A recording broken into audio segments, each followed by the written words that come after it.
Do you ever wonder if you're actually loved? Like deep down you don't really believe you're enough for anyone? You try to play it cool, pretend you don't think about it, but there's this quiet fear that never leaves your chest. The fear that people only love the version of you you work so hard to perform, not the real you, the messy you, the insecure you. Sometimes I just want reassurance. Not the kind you have to hint at or beg for. Not the kind people give out of guilt. I mean real reassurance. The kind that feels warm, steady, and consistent. The kind that doesn't make you question yourself every time someone takes a little longer to reply or sounds a little different when they talk. I just want someone who sees me and doesn't look away. Someone who doesn't love me only when it's convenient, but even on the days I'm quiet, the days I'm tired, the days I feel unlovable. I imagine being held by someone who means something to me, not because I asked, but because they noticed I needed it. Someone who pulls me closer like they're afraid of losing me too. Someone who looks at me with that soft, gentle love that makes you feel safe in ways you didn't even know you needed. Someone who whispers the words I've needed for years. You're enough. You're not too much. You don't have to earn my love. I'm here and I'm staying, and honestly, that would mean everything. Because I get tired of questioning my worth, tired of wondering if people only care about me when I'm useful, happy, or easy to love. Tired of feeling like I have to shrink myself just to be someone's barely, and all I want is to matter to someone without having to fight for it, to be loved without conditions, without performing, without fear, to be loved exactly as I am, and finally believe it. I'll be gone one day. Not in a dramatic way, not as a threat, not as a goodbye, just as a fact. One day I won't be this accessible, I won't be this available, I won't be this version of me, and sometimes I wonder, will people notice? Will they realize what I carried, what I gave, what I stayed through? Or will it only make sense when I'm not around to do it anymore? It's strange feeling invisible while you're still here. You show up, you check in, you stay consistent, you carry conversations, you give effort, you hold things together quietly, but it feels expected, like your presence is normal, like your loyalty is assumed, like your effort is just background noise. And that's when the thought creeps in. If I stopped doing this, if I pulled back, if I disappeared, would anyone feel the shift? Or do people only realize what you meant after you're no longer there to give it? Being the strong one rarely gets applauded. You're the one people vent to, the one who keeps it together, the one who doesn't break down publicly. So they assume you're fine. They assume you don't need reassurance, don't need checking in, don't need to be chosen loudly, because you've trained everyone to see you as stable, but strength can be lonely, carrying everyone else's emotions while quietly managing your own, smiling through things you never fully process.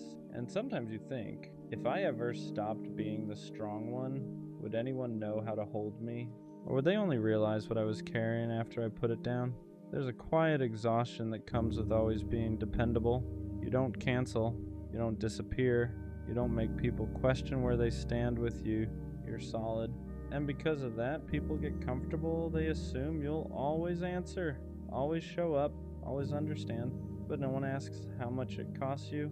No one sees the days you wanted to shut down, the moments you needed someone else to take the lead. Being reliable is a beautiful trait, but when it's constant, it becomes heavy, and sometimes you think, if I ever stop carrying this role, will they notice the weight I was holding all along?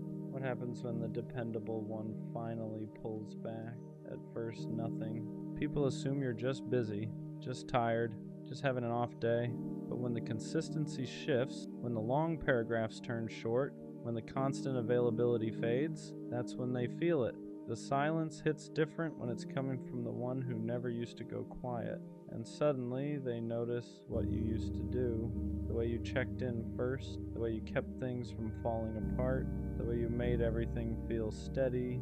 And it's not about revenge, it's not about proving a point, it's about capacity, because even the strongest ones get tired of being unheld. And when they finally step back, it's not dramatic, it's quiet, but it changes everything. Being gone doesn't always mean physically leaving. Sometimes it means emotionally detaching. Still replying, but not overextending. Still present, but not pouring the same energy. Still there, but no longer carrying what isn't yours. That shift is subtle. You don't announce it, you don't explain it, you just stop overgiving. And the people who were used to your full capacity start to feel the difference, because now you're protecting your energy instead of offering it endlessly. You're choosing peace over being needed, and sometimes that's the real goodbye, not disappearing, just deciding you deserve to be poured into too. Being gone one day might not mean disappearing. It might mean evolving, becoming a version of yourself that not everyone gets access to anymore. The version that over-explains, that overextends, that tolerates bare minimum, gone. The version that accepts crumbs just to keep the peace, gone. Growth changes your availability. You don't respond the same. You don't tolerate the same. You don't give the same unlimited access. And some people will say you changed. They'll say you're distant, different, harder to reach. But what they really mean is you stopped being endlessly accessible. And sometimes being gone is just becoming too self-aware to stay in spaces that don't value you. The right people won't lose you when you grow. They won't complain that you changed. They'll adjust with you, because real connection isn't built on convenience. It's built on understanding. When you stop overgiving, the right ones won't call you distant. They'll ask if you're okay. When you set boundaries, the right ones won't feel attacked. They'll respect them. When you evolve, the right ones won't feel threatened. They'll evolve too. Growth doesn't push away what's aligned. It only exposes what was comfortable. And if one day you're gone because you chose peace over pressure, the people meant for you won't lose access. They'll meet you at your new level. One day, being gone might just mean I finally chose myself, not selfishly, not dramatically, fully choosing peace over pressure, fully choosing growth over familiarity, fully choosing reciprocity over exhaustion, because for a long time I chose understanding, I chose patience, I chose staying, even when it drained me. But one day I'll choose alignment, and that might look like distance to people who benefited from my overgiving. It might look like silence to people who only checked in when I carried things. But to me, it'll feel like relief, because being gone isn't always about leaving others. Sometimes it's about finally not leaving yourself. I'll be gone one day, but not in a tragic way, in a transformative way. I'll be gone from the spaces that drained me, gone from the roles that confined me, gone from the version of me that overgave just to be appreciated. And the people who only valued what I provided, then they'll call it distance. The people who only noticed when I carried things, they'll call it change. But the ones who truly saw me, they'll understand. Because being gone isn't disappearing, it's evolution. It's choosing peace over performance, reciprocity over exhaustion, alignment over attachment. One day I'll be gone. And it won't be because I faded. It'll be because I finally grew into a version of myself that refuses to stay where I'm not valued. And that's not a loss. That's a rebirth. Being the introvert in the relationship means loving someone who lives louder than you do. They talk easily, they fill rooms, they connect fast, and you listen, you observe. You need quiet to recharge after loving hard. Sometimes it feels like you're standing next to someone who shines effortlessly while you glow quietly. They want to go out, you want to stay in, they gain energy from people, you lose it even when you're happy. And the hardest part is not the difference. It's wondering if your quiet way of loving is enough.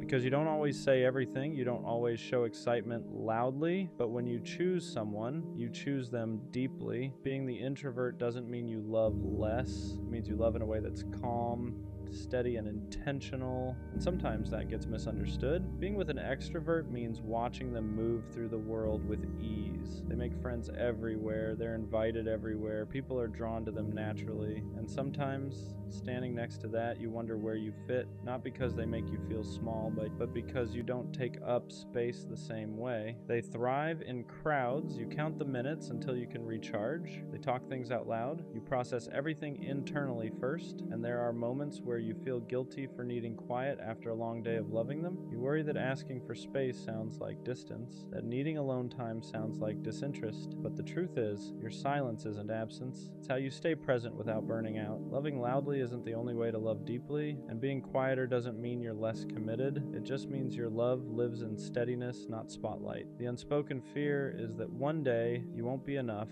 that they'll want more noise, more people, more energy than you can give. You worry they'll mistake your calm for boredom, your need for quiet for distance. You love them deeply but not loudly, and sometimes you wonder if that difference will matter too much. You don't compete for attention, you don't need constant stimulation, you just want connection that feels safe and real. The fear isn't that they'll leave, it's that they'll outgrow you without realizing you were loving them in the only way that feels honest to you. But loving quietly doesn't mean loving less. It means choosing them without the performance. It means staying without needing the room to notice.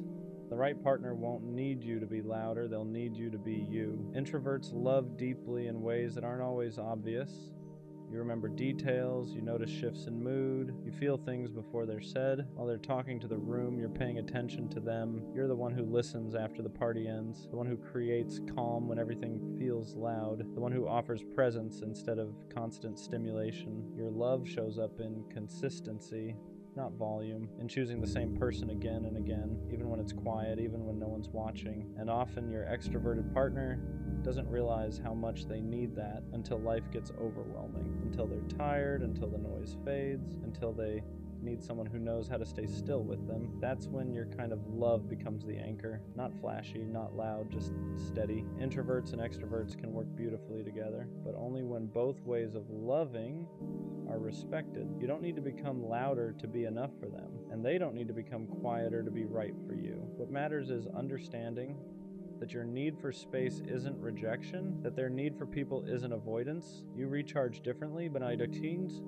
you can still meet in the middle. When an extrovert learns that quiet isn't distance, and an introvert learns that excitement isn't chaos, something soft happens. You stop trying to fix each other, you start protecting each other, you give them grounding, they give you expansion, and suddenly, the difference that once felt like a risk becomes the balance that makes the relationship work. Asking for space doesn't mean you love them less. It means you know yourself. Introverts don't pull away to create distance, they pull away to come back whole, but asking for that space can feel heavy. You worry it sounds like rejection. You worry they'll take it personally. You worry needing time alone makes you difficult to love. The right partner won't hear, "I need space," as "I don't want you." They'll hear it as, "I'm taking care of myself so I can show up better." You don't need to apologize for how you recharge. You don't need to explain it every time. Love doesn't require constant closeness to be real. Sometimes the healthiest thing you can do for a relationship is step back for a moment, not to disconnect, but to return as yourself. Introverts show love in quiet, steady ways. You remember the little things they forget they mentioned. You notice when their mood shifts before they say anything. You check in without being asked. Your love isn't loud.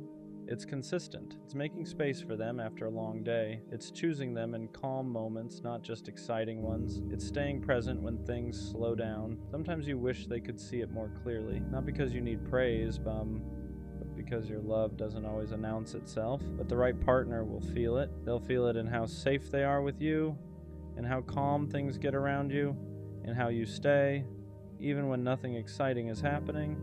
Quiet love isn't invisible. It's just not performing, and the people who value depth will always recognize it. It's easy to compare yourself to an extroverted partner, to wonder why you don't light up rooms, why you don't want constant plans, why loving quietly feels like a disadvantage. But your quiet nature isn't something to fix, it's something that brings balance. You offer depth in a world of noise, you offer presence in a world of distraction, you offer steadiness when everything else feels fast. You don't compete for attention, you create connection, and when you stop comparing, something shifts. You stop shrinking next to their energy. You stop questioning your value. You stop feeling like you need to match them to be worthy of love. You realize your calm isn't less than their excitement, so it gives the relationship somewhere to rest. And the right partner won't ask you to be louder. They'll thank you for being grounding.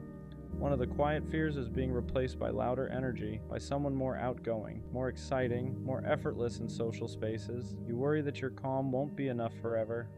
But the truth is, people don't stay for volume. They stay for how they feel when everything slows down. An extroverted partner may enjoy attention, but they rest in safety. They recharge in understanding. They stay where they feel accepted without having to perform, and that's where you shine. You offer a place where they don't have to impress anyone, where they can be tired, where they can be real. Loud energy is easy to find, steady presence is not, and the partner who truly values you won't look for replacement. They'll recognize that your quiet way of loving is exactly what makes the relationship feel secure. Being the introvert was never a disadvantage. It just doesn't announce itself. Your love lasts because it isn't fueled by excitement alone. It's built on presence, on listening, on staying when things are quiet and ordinary. You don't love for the room, you love for the person, and that kind of love doesn't fade when the noise does. The right partner won't ask you to be louder, faster, or different. They'll appreciate that with you.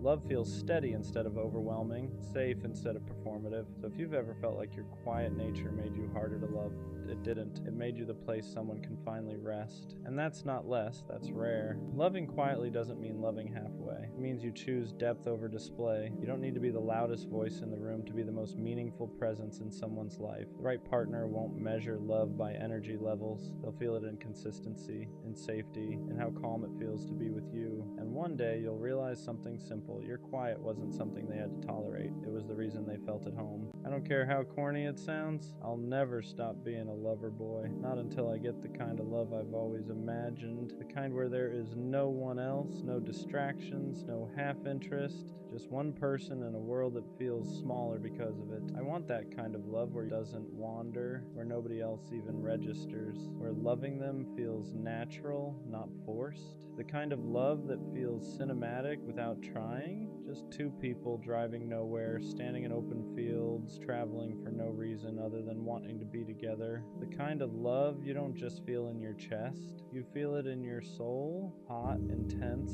alive. And I don't understand how people walk around acting indifferent to that. Love is something casual, like it doesn't matter, because love is everything. Sharing the world with someone, learning their habits, knowing their moods, understanding them in ways nobody else does. Going from strangers to someone you can't imagine life without, there's nothing like it. And yeah, love comes with risk, heartbreak, loss, pain, but I'm here for all of it, because if that's the price of loving deeply, I'll pay it. I'll take the heartbreak, I'll take the uncertainty, I'll take the risk. The lover boy in me isn't dying. It can't. What makes it hard sometimes isn't loving deeply. It's loving deeply in a world that pretends not to care. People act like being attached is embarrassing, like wanting someone fully is something you should hide. They call it nonchalant. They call it cool. They call it protecting yourself. But to me, it just feels empty. I don't want love that's casual. I don't want half interest. I don't want to act like I wouldn't be crushed if I lost someone I care about. I want to feel it. I want the kind of love where my heart is all the way in. No exits, no backups, no pretending. And yeah, that makes me vulnerable. It means I get hurt easier. It means I feel things more intensely, but I'd rather feel everything than live numb just to look unbothered, because loving deeply isn't weakness, it's courage. It takes guts to say I want you fully. I'm choosing you. I'm not scared to care. And maybe that's why it feels lonely sometimes, because not everyone is built to love like that. But I am. And I'm not going to dull that part of me just to fit into a world that treats love like it's optional. Loving this way hurts more because you don't do it halfway. You don't keep one foot out the door. You don't love with conditions.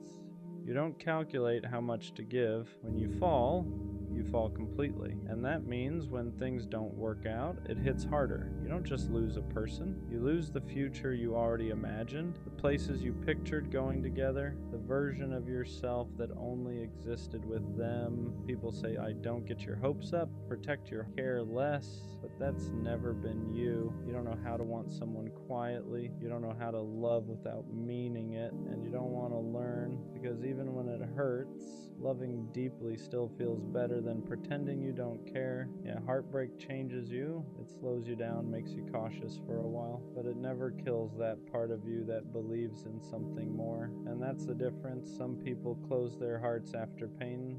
Others keep theirs open, not because they're naive, but because they refuse to let disappointment turn them cold. You don't love deeply because it's easy. You love deeply because that's who you are. And even when it costs you, you'd rather feel everything than live a life that feels empty. The truth is, you already know how this can end. You know love can break you. You know it can leave scars. You know it can take pieces you don't get back, and still you choose it. Not because you're reckless, not because you're desperate, but because a life without love feels smaller than a life with heartbreak. You're not chasing perfection, you're chasing connection. The kind that makes the world feel louder and quieter at the same time. The kind that turns ordinary moments into memories.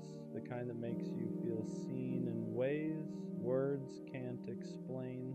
People say love like that is unrealistic, that it only exists in movies or stories, but you've felt glimpses of it, enough to know it's real, and once you've felt that, you can't pretend you don't want it anymore. So yeah, you risk it again, you open your heart again, you believe again, not because you forgot the pain, but because you decided it wasn't stronger than your capacity to love. Being a lover boy doesn't mean you ignore reality, it means you face it and still choose love anyway. When you say you want that kind of love, you're not talking about perfection, you're not chasing fantasy or some unrealistic fairy tale ending, you're talking about presence, the kind of love where you don't feel alone even when you're silent, where being together feels natural, not forced, where effort doesn't feel like work.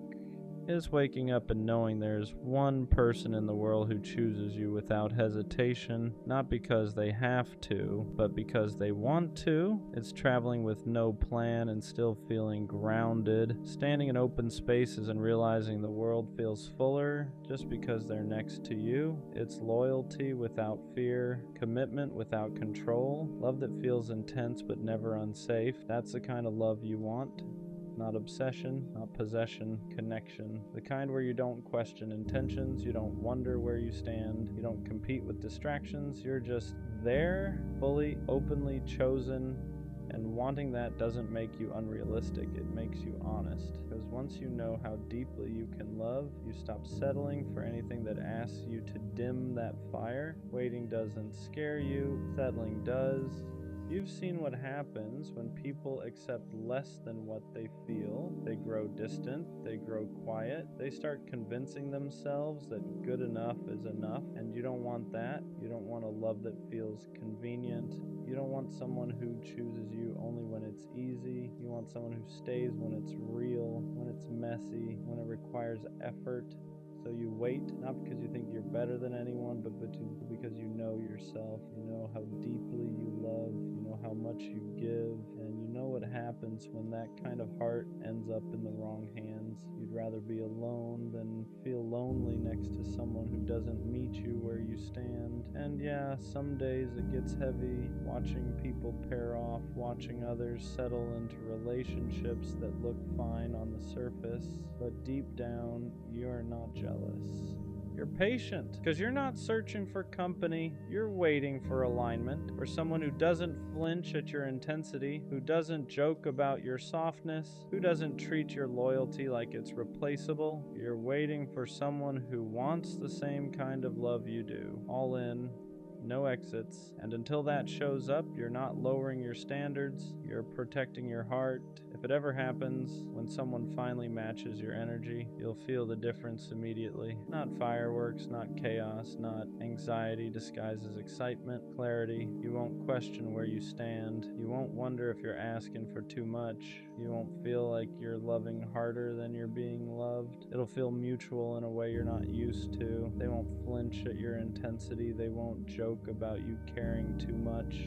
They won't act overwhelmed by the way you love. They'll meet it. Your effort won't scare them. It'll reassure them. Your loyalty won't feel rare. It'll feel natural. And the craziest part, you won't feel like you're chasing anything. No convincing. no proving, no waiting for them to catch up emotionally. They'll already be there, and suddenly all that waiting makes sense. All the times you didn't settle, all the times you walked away, all the times you chose being alone over being half loved. You'll realize you weren't asking for too much, you were just asking the wrong people. When someone finally loves you the way you've always loved others, it won't feel overwhelming. It'll feel right. At the end of everything, after the waiting, the heartbreak, the disappointment, the almost, one thing never leaves: your capacity to love.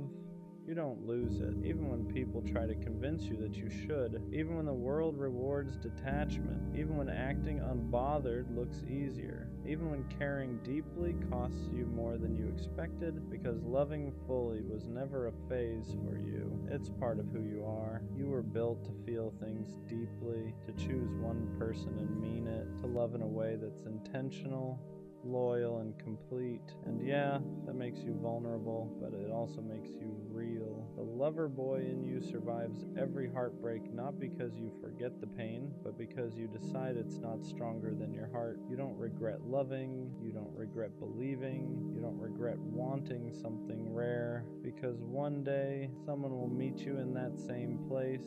They won't laugh at your intensity. They won't treat your love like it's extra. They won't ask you to tone it down.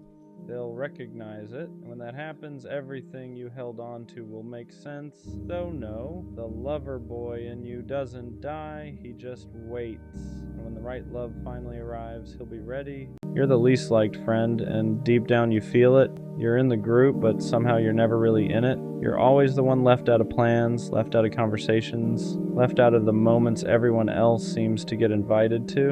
And the worst part, you don't even need to put your phone on Do Not Disturb, because nobody's calling you anyway. Nobody's texting, nobody's checking up on you, nobody's asking how your day was. You could disappear for a week and they'd only notice when they need something. You feel lonely even when you're surrounded by people who claim to be your friends. You sense the distance growing. You sense the energy changing. Everyone else gets closer to each other while you feel yourself drifting further and further away. Your confidence? Gone. It feels like you're clinging to friendships just to avoid being completely alone. Like you're forcing conversations, forcing yourself into spaces where nobody is saving a seat for you anymore. You don't get invited to the parties, the hangouts, the late night calls, not even the game nights online. You're always the afterthought, if you're even a thought at all, and it messes with your head. It makes you feel like you're begging for the bare minimum, like you're trying so hard to keep people who wouldn't even notice if you stopped trying. The hardest part about growing up is realizing how rare real friends actually are. So many people out here are fake as hell.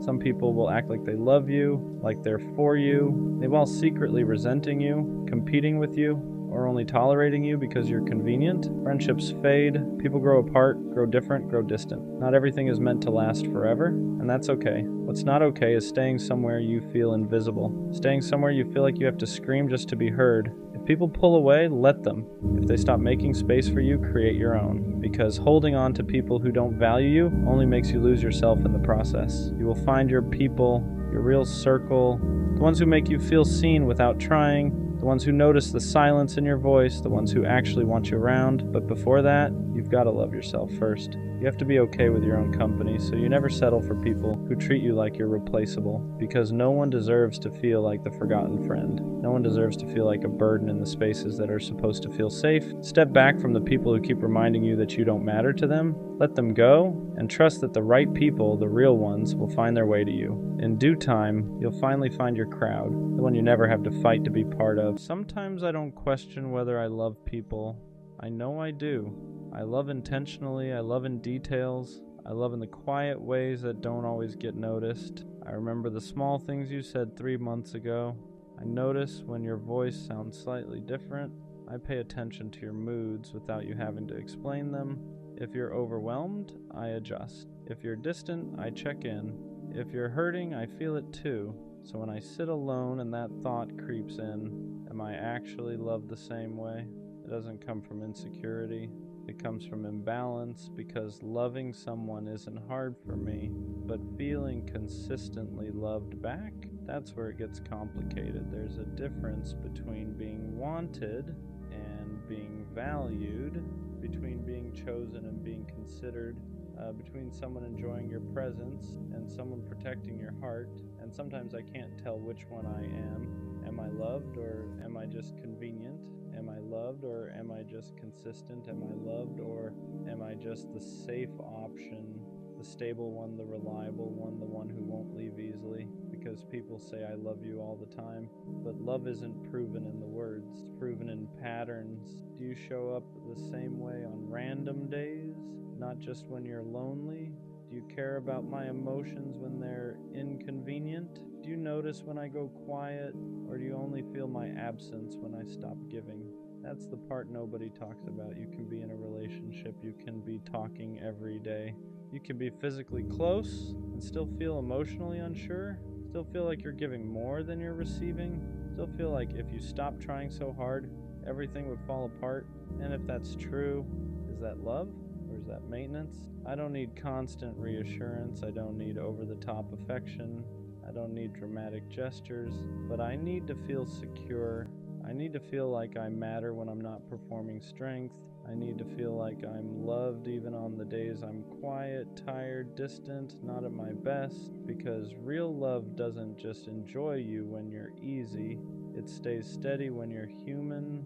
And I think that's what scares me, the possibility that I'm loved for what I provide, not for who I am, loved for my stability, loved for my patience, loved for my understanding, but not deeply studied, not emotionally prioritized, not carefully handled. And if I'm being honest, I don't want half love. I don't want to be someone's comfort without being their commitment. I don't want to be someone's peace without being their priority. So yeah, sometimes I sit with that quiet question. Am I actually loved, or am I just really good at loving others? The hardest part about questioning love is that it doesn't always come from obvious neglect, doesn't always come from cheating or lying or someone clearly mistreating you. Sometimes it comes from subtle absence, from emotional gaps you can't quite explain, from feeling like you're standing next to someone but not fully with them. Because love isn't just about presence, it's about engagement.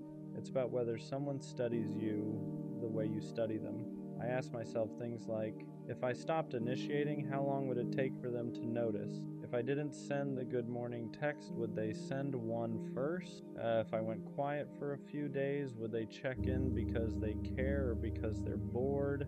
And I hate that those thoughts even exist, because when love feels secure, you don't test it in your head, you don't calculate effort, you don't keep mental score, you just exist inside it peacefully. But when love feels uneven, your brain starts tracking patterns. Who apologizes first? Who makes more time? Who adjusts more?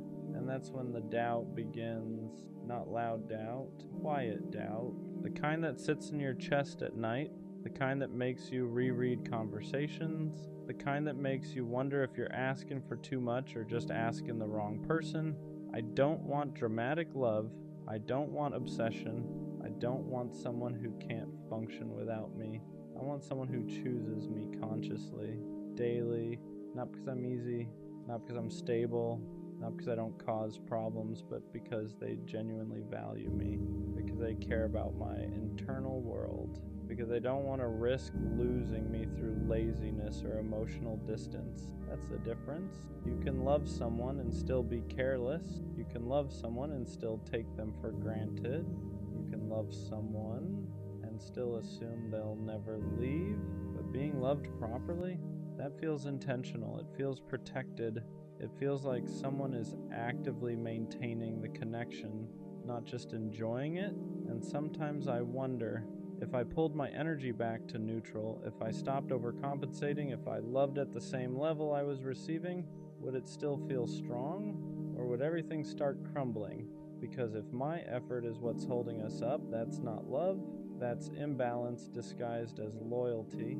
And I don't want to resent someone for something I never addressed, but I also don't want to keep shrinking just to avoid conflict. I want to feel wanted loudly enough that I don't question it silently. I want to feel secure enough that I don't rehearse conversations in my head. I want to feel chosen in a way that removes doubt instead of feeding it. because love shouldn't feel like something you constantly measure. It should feel like something you rest inside, and until I can sit in it, without wondering if I matter the same way, I think that question will always echo softly. Am I actually loved, or am I just deeply loving? I think what makes this question heavy is that I don't doubt your feelings. I doubt your effort because feelings are invisible. Effort isn't. You can tell me you love me, you can say it in the right tone, you can even mean it. But love that isn't maintained eventually feels like memory, and I don't want to live off potential. I don't want to survive off they care, they're just bad at showing it. Because if I can show it, if I can adjust, if I can communicate clearly, why does it feel like I'm the one stretching more? That's where the exhaustion comes in, not from loving you, from overcompensating for the space you leave. There's a specific loneliness that comes when you're the emotionally aware one, when you're the one who brings things up calmly, when you're the one who says, let's talk about it, when you're the one who makes sure small issues don't become big ones. And sometimes I wonder, if I stopped being that person, would you step into that role? Or would we slowly drift because I stopped carrying the emotional weight? That's not partnership, that's imbalance. And imbalance slowly turns love into doubt. I don't need perfection, I need reciprocity. I need to feel like if I fall apart, you won't just watch. I need to feel like if I go quiet, you'll notice. I need to feel like if I stop being strong for a moment, you won't become distant. Because love isn't just about who stays when it's easy. It's about who leans in when things feel uncomfortable. And sometimes I don't feel leaned into, I feel leaned on. And there's a difference. I don't want to be your emotional safety net without you being mine. I don't want to be the consistent one while wondering if I'm consistently valued. And maybe you do love me, but if I constantly have to question it, then something about the way it's being expressed isn't landing. Because real love doesn't eliminate all fear, but it does eliminate constant uncertainty. It doesn't make you feel like you're negotiating your worth. It makes you feel secure enough to stop asking yourself if you matter.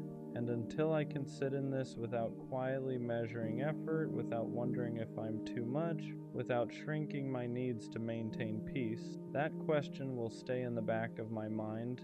Am I actually loved, or am I just deeply convenient? I think the real fear isn't that you don't love me, it's that you love me comfortably. There's a difference. Comfortable love is quiet. It assumes, it relaxes a little too much. It stops trying as hard because it believes I'm not going anywhere.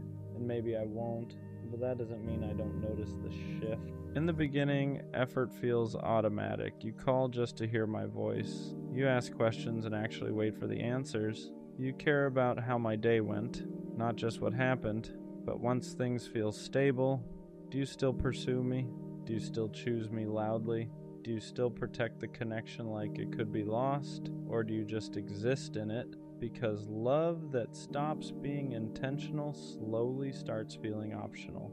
And I don't want to feel optional in someone's life. I don't want to be the person you assume will always understand, the person you assume won't leave, the person you assume doesn't need reassurance, because the strong ones still need softness, the independent ones still need consistency, the calm ones still need effort, and sometimes I think people forget that.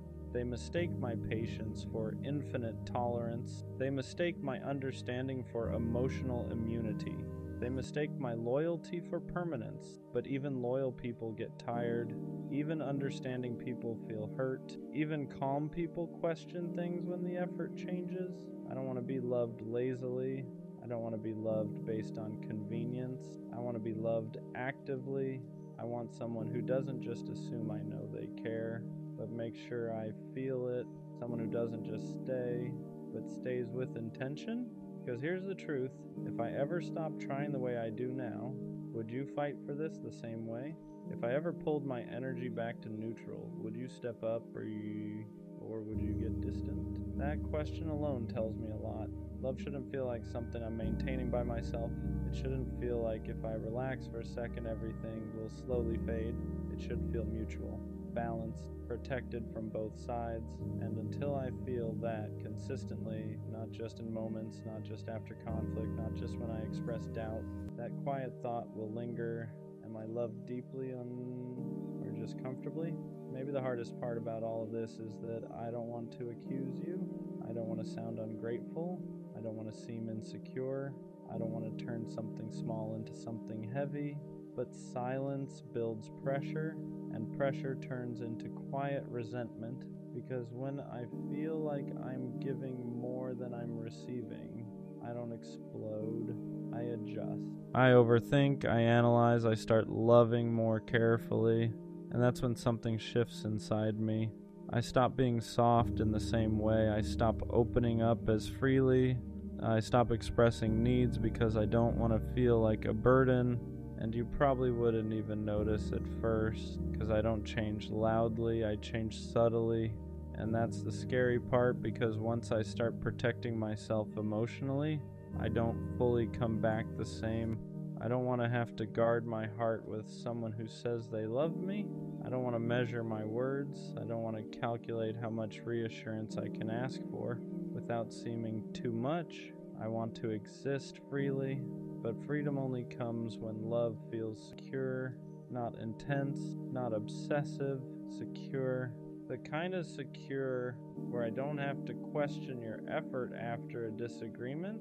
The kind of secure where your consistency doesn't depend on my mood. The kind of secure where I don't feel like I have to earn softness from you. Because love shouldn't feel conditional.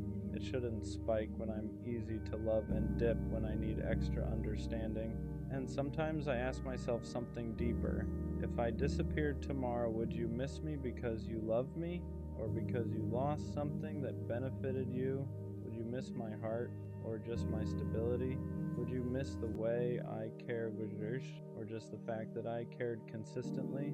That difference matters more than people realize, because I don't want to be someone's comfort zone if I'm not also their conscious choice. I don't want to be someone's safe option if I'm not also their priority. And I don't want to keep pouring into something where I feel like I'm the emotional backbone. Love should feel like two people holding it up, not one person carrying it quietly. And until I feel that weight shared, I'll keep asking myself softly, am I actually loved, or am I just deeply dependable? I think what I've realized is this: if I constantly have to ask myself whether I'm loved, then something inside me doesn't feel safe, because real love doesn't require constant decoding. It doesn't make you sit alone at night replaying conversations. It doesn't make you question your worth after small disagreements. It doesn't make you shrink just to maintain peace. Real love feels steady, not perfect, not dramatic, steady. It feels like someone who chooses you, even when you're not at your best. It feels like someone who reassures without being forced. It feels like someone who protects your heart, like it's their responsibility too. And maybe you do love me, but if your love makes me anxious, if it makes me overanalyze, if it makes me feel like I'm asking for too much when I ask for consistency, then it's not landing the way love should, because love shouldn't make you question your value. It should reinforce it. It shouldn't make you feel like you're lucky to be chosen. It should make you feel mutually chosen. Maybe the real shift isn't asking, am I actually loved? Maybe it's asking, do I feel secure here? Do I feel prioritized? Do I feel emotionally safe? Because love isn't just something someone says. It's something you experience repeatedly. It's in the tone, the effort, the consistency after comfort sets in, the way someone handles you when you're difficult, not just when you're easy. And if I'm honest, I don't want intense love. I don't want dramatic love. I don't want love that feels like a roller coaster. I want love that makes me stop asking this question entirely. Love that's so clear, so intentional, so consistent that doubt doesn't have room to grow.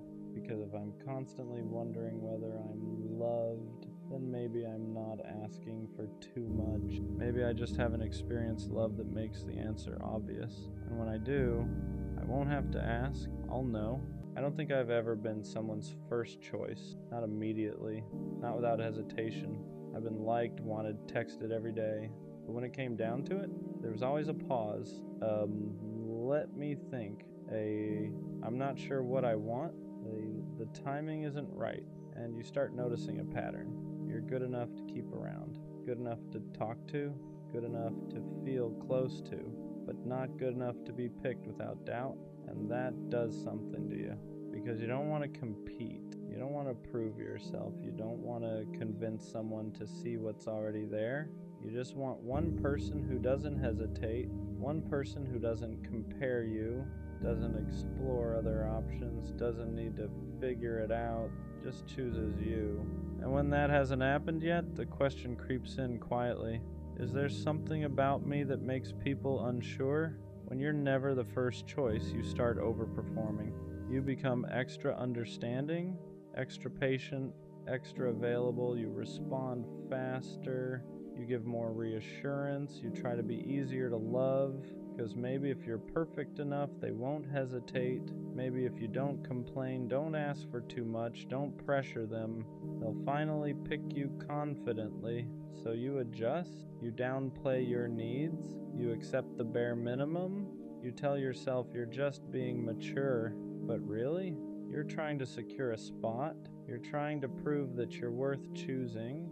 And the painful part is this: even when you give your best, even when you're thoughtful, loyal, consistent, they still hesitate. And that's when it hits. It was never about you not doing enough. It was about them not being sure. And no amount of overperforming can fix someone else's uncertainty. After a while, it stops feeling like coincidence. It starts feeling like proof. Proof that maybe you're missing something, that maybe there's a quality you don't have, that maybe you're just almost exciting enough, almost attractive enough, almost unforgettable. And when you sit with that long enough, it begins to chip at your confidence. You start comparing yourself to the people they did choose. What do they have that I don't? What do they do differently? Why was it easier to commit to them? And the dangerous part, you begin to rewrite yourself in your head. Maybe I'm too available, too soft, too deep, or maybe not enough of something else. So you question your personality, your timing, your worth. But here's the truth that hurts before it heals. Someone else's preference is not a measurement of your value. You can be incredible and still not be someone's first choice. Not because you're lacking, but because alignment isn't forced. And just because someone didn't see you clearly doesn't mean you weren't clear. It just means they weren't your person. At some point you get tired, not bitter, not angry, just tired. Tired of feeling like you're competing without signing up for a competition. Tired of being compared to other options. Tired of waiting for someone to decide. Tired of proving you're worth choosing. And something shifts. You stop trying to outshine anyone. You stop adjusting yourself to win. You stop playing it cool just to stay in the running. Because love isn't supposed to feel like auditions. You shouldn't have to outperform someone to be valued. You shouldn't have to worry about whether you're the best option available. You either align or you don't. And once you realize that, you stop competing. You don't fight for a spot. You don't beg to be prioritized. You don't argue your value. You just observe. If someone's unsure, that's your answer. Not because you're not enough, but because you refuse to be an option. And the moment you stop competing, you stop feeling small, because you remember something important. You're not here to be the best choice in a lineup. You're here to be the only choice for the right person. The moment you refuse to compete, your standards rise automatically. You stop accepting, let's see where this goes. You stop entertaining mixed signals. You stop tolerating being someone's backup plan. Because if someone has to compare you, they're not aligned with you. It's that simple. You don't need to be better than anyone else. You don't need to win. You don't need to outperform. You just need someone who sees you and doesn't hesitate. And once you decide you're no longer an option, you start moving differently. You don't over-explain. You don't overgive. You don't overstay. If someone's energy feels unsure, you don't chase clarity, you step back, not to play games, not to test them, but because you value yourself enough to not beg for certainty. And here's the truth. The right person won't need alternatives. They won't weigh you against other options. They won't keep you around while exploring. They'll know. And when you finally believe you deserve that kind of clarity, you stop asking, why am I never the first choice? Because you realize you were just giving your energy to people who weren't capable of choosing fully. Being someone's second option was never your identity. It was a season, a pattern you tolerated, a dynamic you accepted, a lesson you hadn't learned yet, but it was never who you are. You weren't born to compete for attention. You weren't designed to be compared. You weren't meant to sit around waiting for someone to decide if you're enough. That was just a chapter, and chapters end. What you thought was rejection was actually redirection. Because imagine being fully chosen by someone who had to debate it. Imagine building something with someone who once hesitated. That foundation would always feel shaky. So maybe not being first protected you from being second in someone's heart. Maybe every time someone paused, it was life removing you from something that wasn't certain. You weren't overlooked, you were misaligned. And misalignment isn't failure, it's filtering. You're not destined to be the second option. You were just learning what it feels like, so you'd never accept it again. Everything changes when you stop identifying as the almost. You stop saying, this always happens to me. You stop expecting to be overlooked, stop bracing for hesitation, stop assuming you'll be compared, because when you carry the identity of being second, you unconsciously accept second-place behavior. You tolerate inconsistency, you excuse uncertainty, you stay longer than you should, but the moment you decide that's not who you are, your tolerance drops. You don't romanticize mixed signals. You don't wait around for someone to decide. You don't attach yourself to potential. You start moving like someone who expects clarity, and that energy is different. You ask direct questions. You communicate directly. You walk away directly, not because you're cold, because you're done being confused. You're not almost. You're not maybe. You're not will see. You're either fully chosen or you're unavailable. And once you internalize that, the pattern breaks because you no longer accept roles that don't fit you. Being someone's first choice starts with being confident enough to walk away. Because if you're afraid to lose them, you'll accept almost. You'll accept, I'm not ready. You'll accept, I need time. You'll accept being kept around while they figure it out. Not because you're weak, but because you don't want to lose the connection. But here's the shift. The moment you realize you're okay walking away, you stop settling for hesitation. You stop clinging to potential. You stop negotiating your worth. You stop staying where you feel unsure. And that energy changes everything. You don't threaten to leave. You don't play games. You just won't stay where you're not certain. And when someone feels that, they either step up or they step out. Both are clarity, because being someone's first choice isn't about demanding it. It's about being willing to lose anything that doesn't offer it. And once you're strong enough to walk away from confusion, you stop ending up in it. The right person won't make you question your position. You won't have to decode their text. You won't have to wonder where you stand. You won't have to compete with silence. When someone is sure about you, it shows in consistency, in effort, in how they talk about you, in how they prioritize you. There's no gray area, and that's what you've been missing. Not love, not attraction, not chemistry, clarity. Because every time you felt like you weren't the first choice, it wasn't because you lacked something, it was because the situation lacked certainty. The right connection won't feel like a tryout. It won't feel like you're waiting for results. It won't feel like you're one option among many. It will feel stable, secure, intentional. And when you experience that, you'll realize something important. You were never asking for too much. You were just asking the wrong people. So why was I never the first choice? The truth, because I was entertaining people who weren't capable of choosing fully. It was never about my worth, never about me lacking something. Never about me being second best. It was about alignment. I was trying to be first in rooms where I was only an option. And once I stopped accepting that role, everything changed. I don't compete anymore. I don't overperform, I don't wait to be picked. If someone hesitates, I step back. If someone compares, I remove myself. If someone isn't sure, I let them find certainty somewhere else, because I finally understand something. The right person won't struggle to choose me. They won't need alternatives. They won't need time to decide if I'm enough. They won't treat me like a possibility. They'll treat me like a decision. And until that shows up, I'm not missing out. I'm filtering. So I'm done asking, why am I never the first choice? Now the question is simpler. If I'm not your first choice, why are you still an option for me?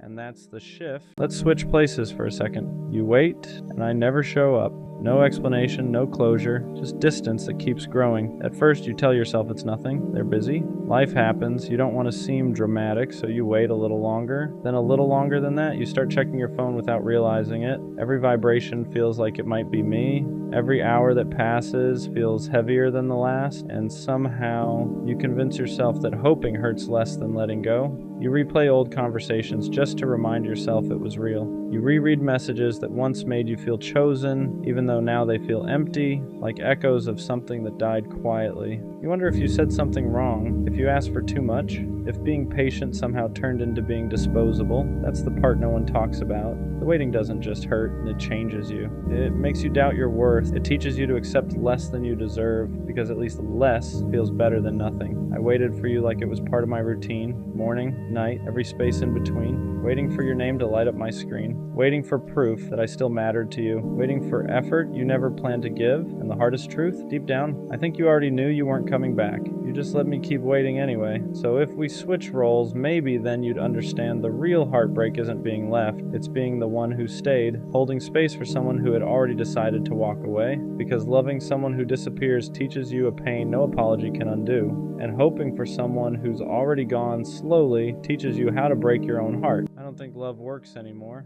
Not the way it used to. Not the way we were told it would. Because everything about it feels fragile now. Disposable. Temporary. I used to believe love was something you built and protected. Something you chose every day. Something that got stronger the more you worked through it. Now it feels like something people try on. Like an outfit. Like a phase. Like something that lasts until it becomes inconvenient. And maybe that's just my experience talking. Maybe I'm jaded, maybe I'm tired, but it's hard not to feel this way when you've watched effort get ignored, loyalty get tested, and consistency get replaced with excitement. It feels like the people who care the most lose the fastest. The ones who communicate openly get labeled too much. The ones who stay calm get called boring. The ones who try to build something stable get overlooked for something unpredictable.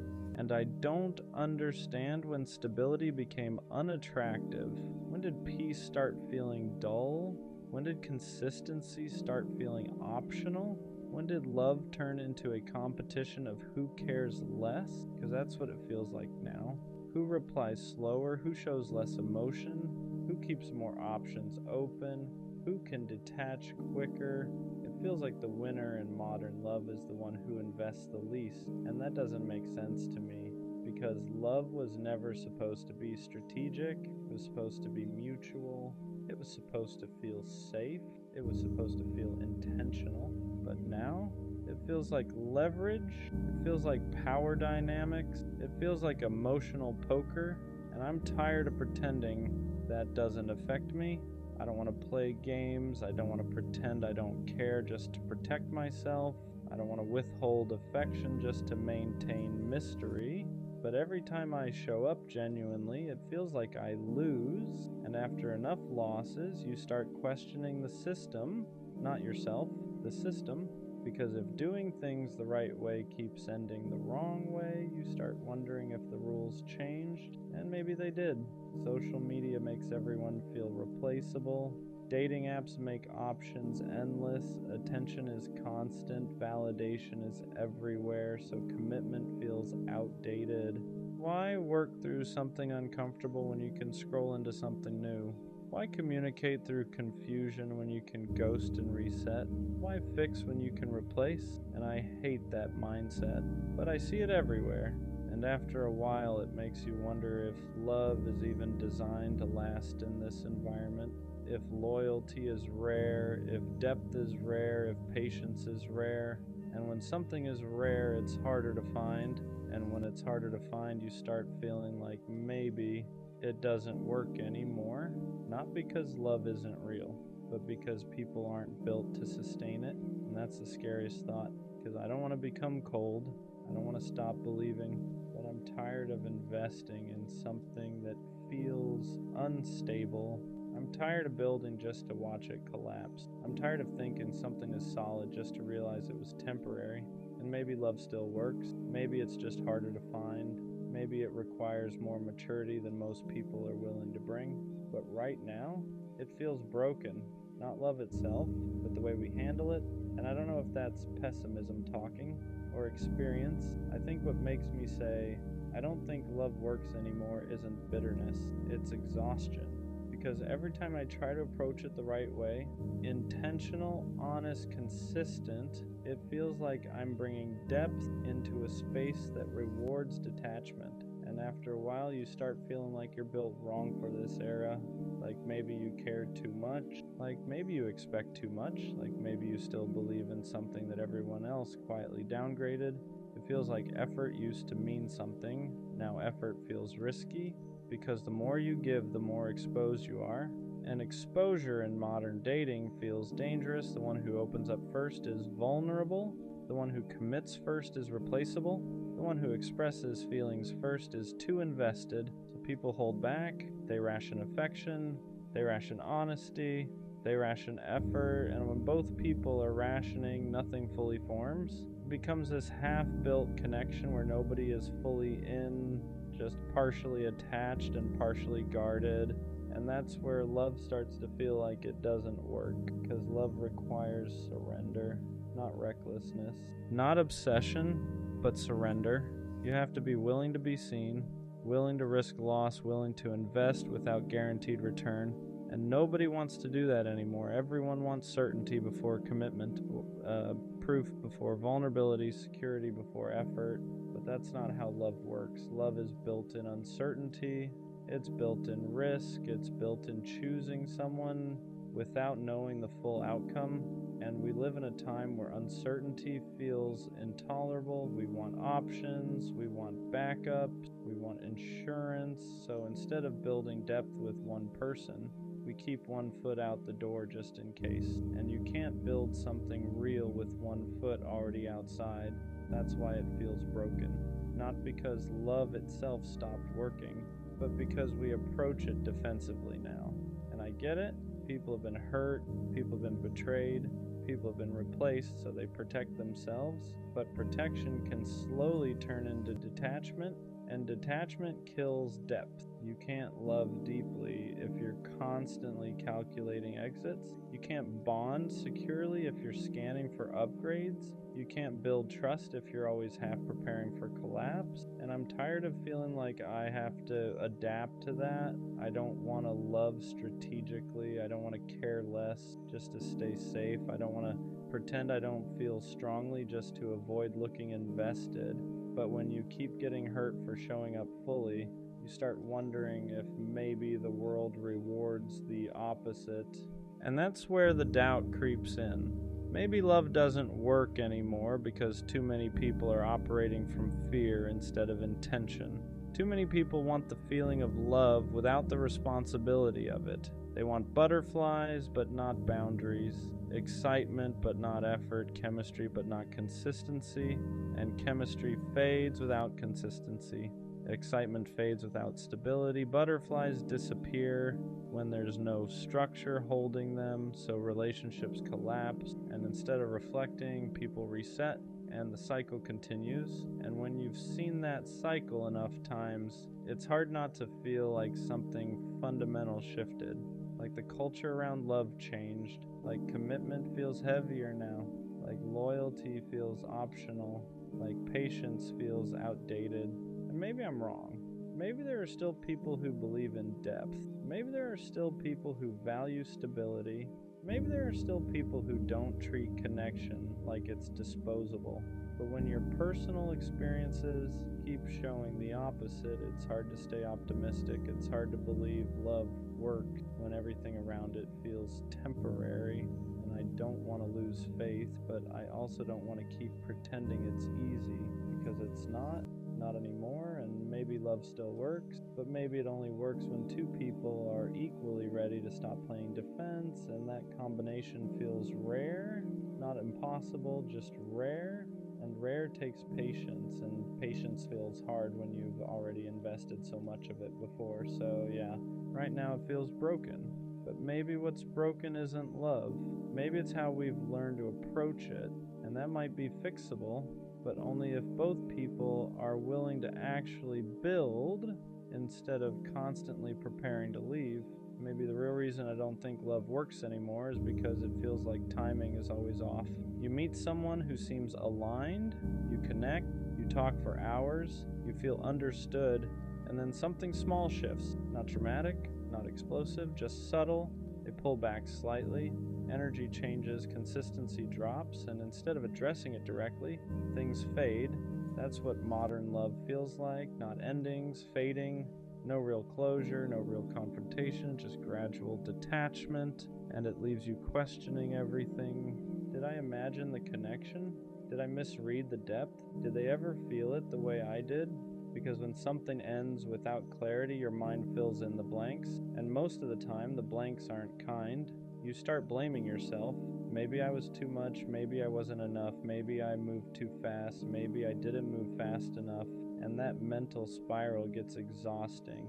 Love starts feeling like a puzzle with missing pieces. Like no matter how carefully you approach it, something unpredictable shifts. And maybe that unpredictability is what makes it feel broken, because love requires stability to grow.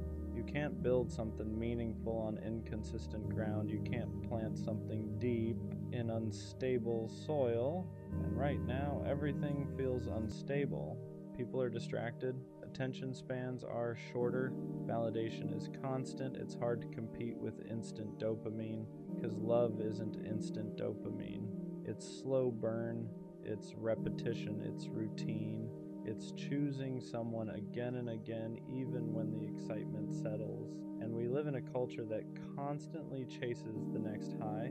So once comfort replaces adrenaline, people confuse it with boredom. Once peace replaces intensity, people think something's missing. But peace isn't missing something. Peace is the goal. And maybe that's why love feels like it doesn't work anymore. Because people are chasing sparks instead of substance. They want fireworks every day, but fireworks aren't sustainable. They're loud, they're bright, they're temporary. Real love isn't fireworks, it's foundation, and foundations aren't flashy. They're steady, and steady doesn't trend well. Steady doesn't go viral. Steady doesn't give you constant emotional spikes, but steady is what lasts. And maybe we forgot that. Maybe we've confused intensity with compatibility. Maybe we've confused excitement with alignment. Maybe we've confused attention with affection. And when those illusions fade, people assume love failed. But maybe love didn't fail. Maybe expectations did. Still, it's hard not to feel tired, because every time you start believing in something new, you're also bracing for impact. You don't enter connections open anymore. You enter them cautiously, guarded, prepared, and the guarded energy changes everything, because love thrives in openness, and guarded hearts can't fully attach. So it becomes this cycle. People get hurt, they protect themselves, they enter something new with walls up. The connection never fully forms, it collapses. They say, see, love doesn't work. But maybe the walls are the problem. Maybe we're all trying to avoid pain so aggressively that we're also avoiding depth. And I don't know how to fix that, because I understand why people guard themselves. I do it too. After enough disappointment, you start building armor, but armor blocks connection just as much as it blocks harm. And that's the dilemma. How do you stay open in a world that keeps showing you how easy it is to be replaced? How do you trust when you've seen how quickly people move on? How do you believe in permanence when everything feels temporary? Those questions don't have easy answers. And that's why sometimes it feels easier to just say, Love doesn't work anymore because admitting it feels broken, feels safer than admitting you're still hoping it does. And maybe that's the truth. Maybe I don't actually think love is broken. Maybe I'm just scared that I won't find someone who approaches it the way I do. Someone who values depth over dopamine, stability over sparks, consistency over chaos. Because if that kind of person still exists, then maybe love still works. It's just rare, and rare feels invisible when you've only experienced the opposite. So maybe love isn't broken. Maybe the way we approach it is, and maybe the real challenge isn't finding love. It's finding someone who isn't playing defense the whole time, because love can't work if both people are preparing for it to fail. It only works when both decide to build, not brace, and that's what I'm still trying to believe. I think what really makes me say love doesn't work anymore is how disposable everything feels. Nothing feels permanent. Not feelings, not promises, not even history. You can spend months building something with someone. Routines, memories, habits, inside jokes, and then one day it's like it never happened. They move on, they reset, they rebrand their life without you in it, and you're left sitting there wondering how something that felt so real could be treated so lightly. It makes you question whether permanence even exists anymore. Because love used to mean endurance. It used to mean working through discomfort. It used to mean fighting for connection when things got complicated. Now it feels like the moment things feel heavy, people exit. The moment conflict shows up, people reconsider. The moment effort is required consistently, people get tired, and I'm not saying everyone is like that. But it's common enough that it starts to feel normal, and when something unhealthy becomes normalized, you start adjusting your expectations, you start lowering standards without even realizing it. You start telling yourself, maybe this is just how it is now, maybe I'm expecting too much, maybe stability is unrealistic. And that's the dangerous part, because once you start believing depth is unrealistic, you start accepting less than you deserve. You start settling for half effort, half commitment, half presence, and half love never feels secure. It feels temporary. It feels like you're constantly on probation. Like you have to maintain value instead of simply being valued, and that's exhausting. Love shouldn't feel like an audition. It shouldn't feel like you're being evaluated weekly. It shouldn't feel like you're one mistake away from being replaced, but that's what modern dating culture does. It keeps everyone slightly disposable because there's always another option, and options change the psychology of commitment. Now, when people feel like there's endless supply, they don't invest deeply. They sample, they test, they compare, they upgrade, and depth requires focus.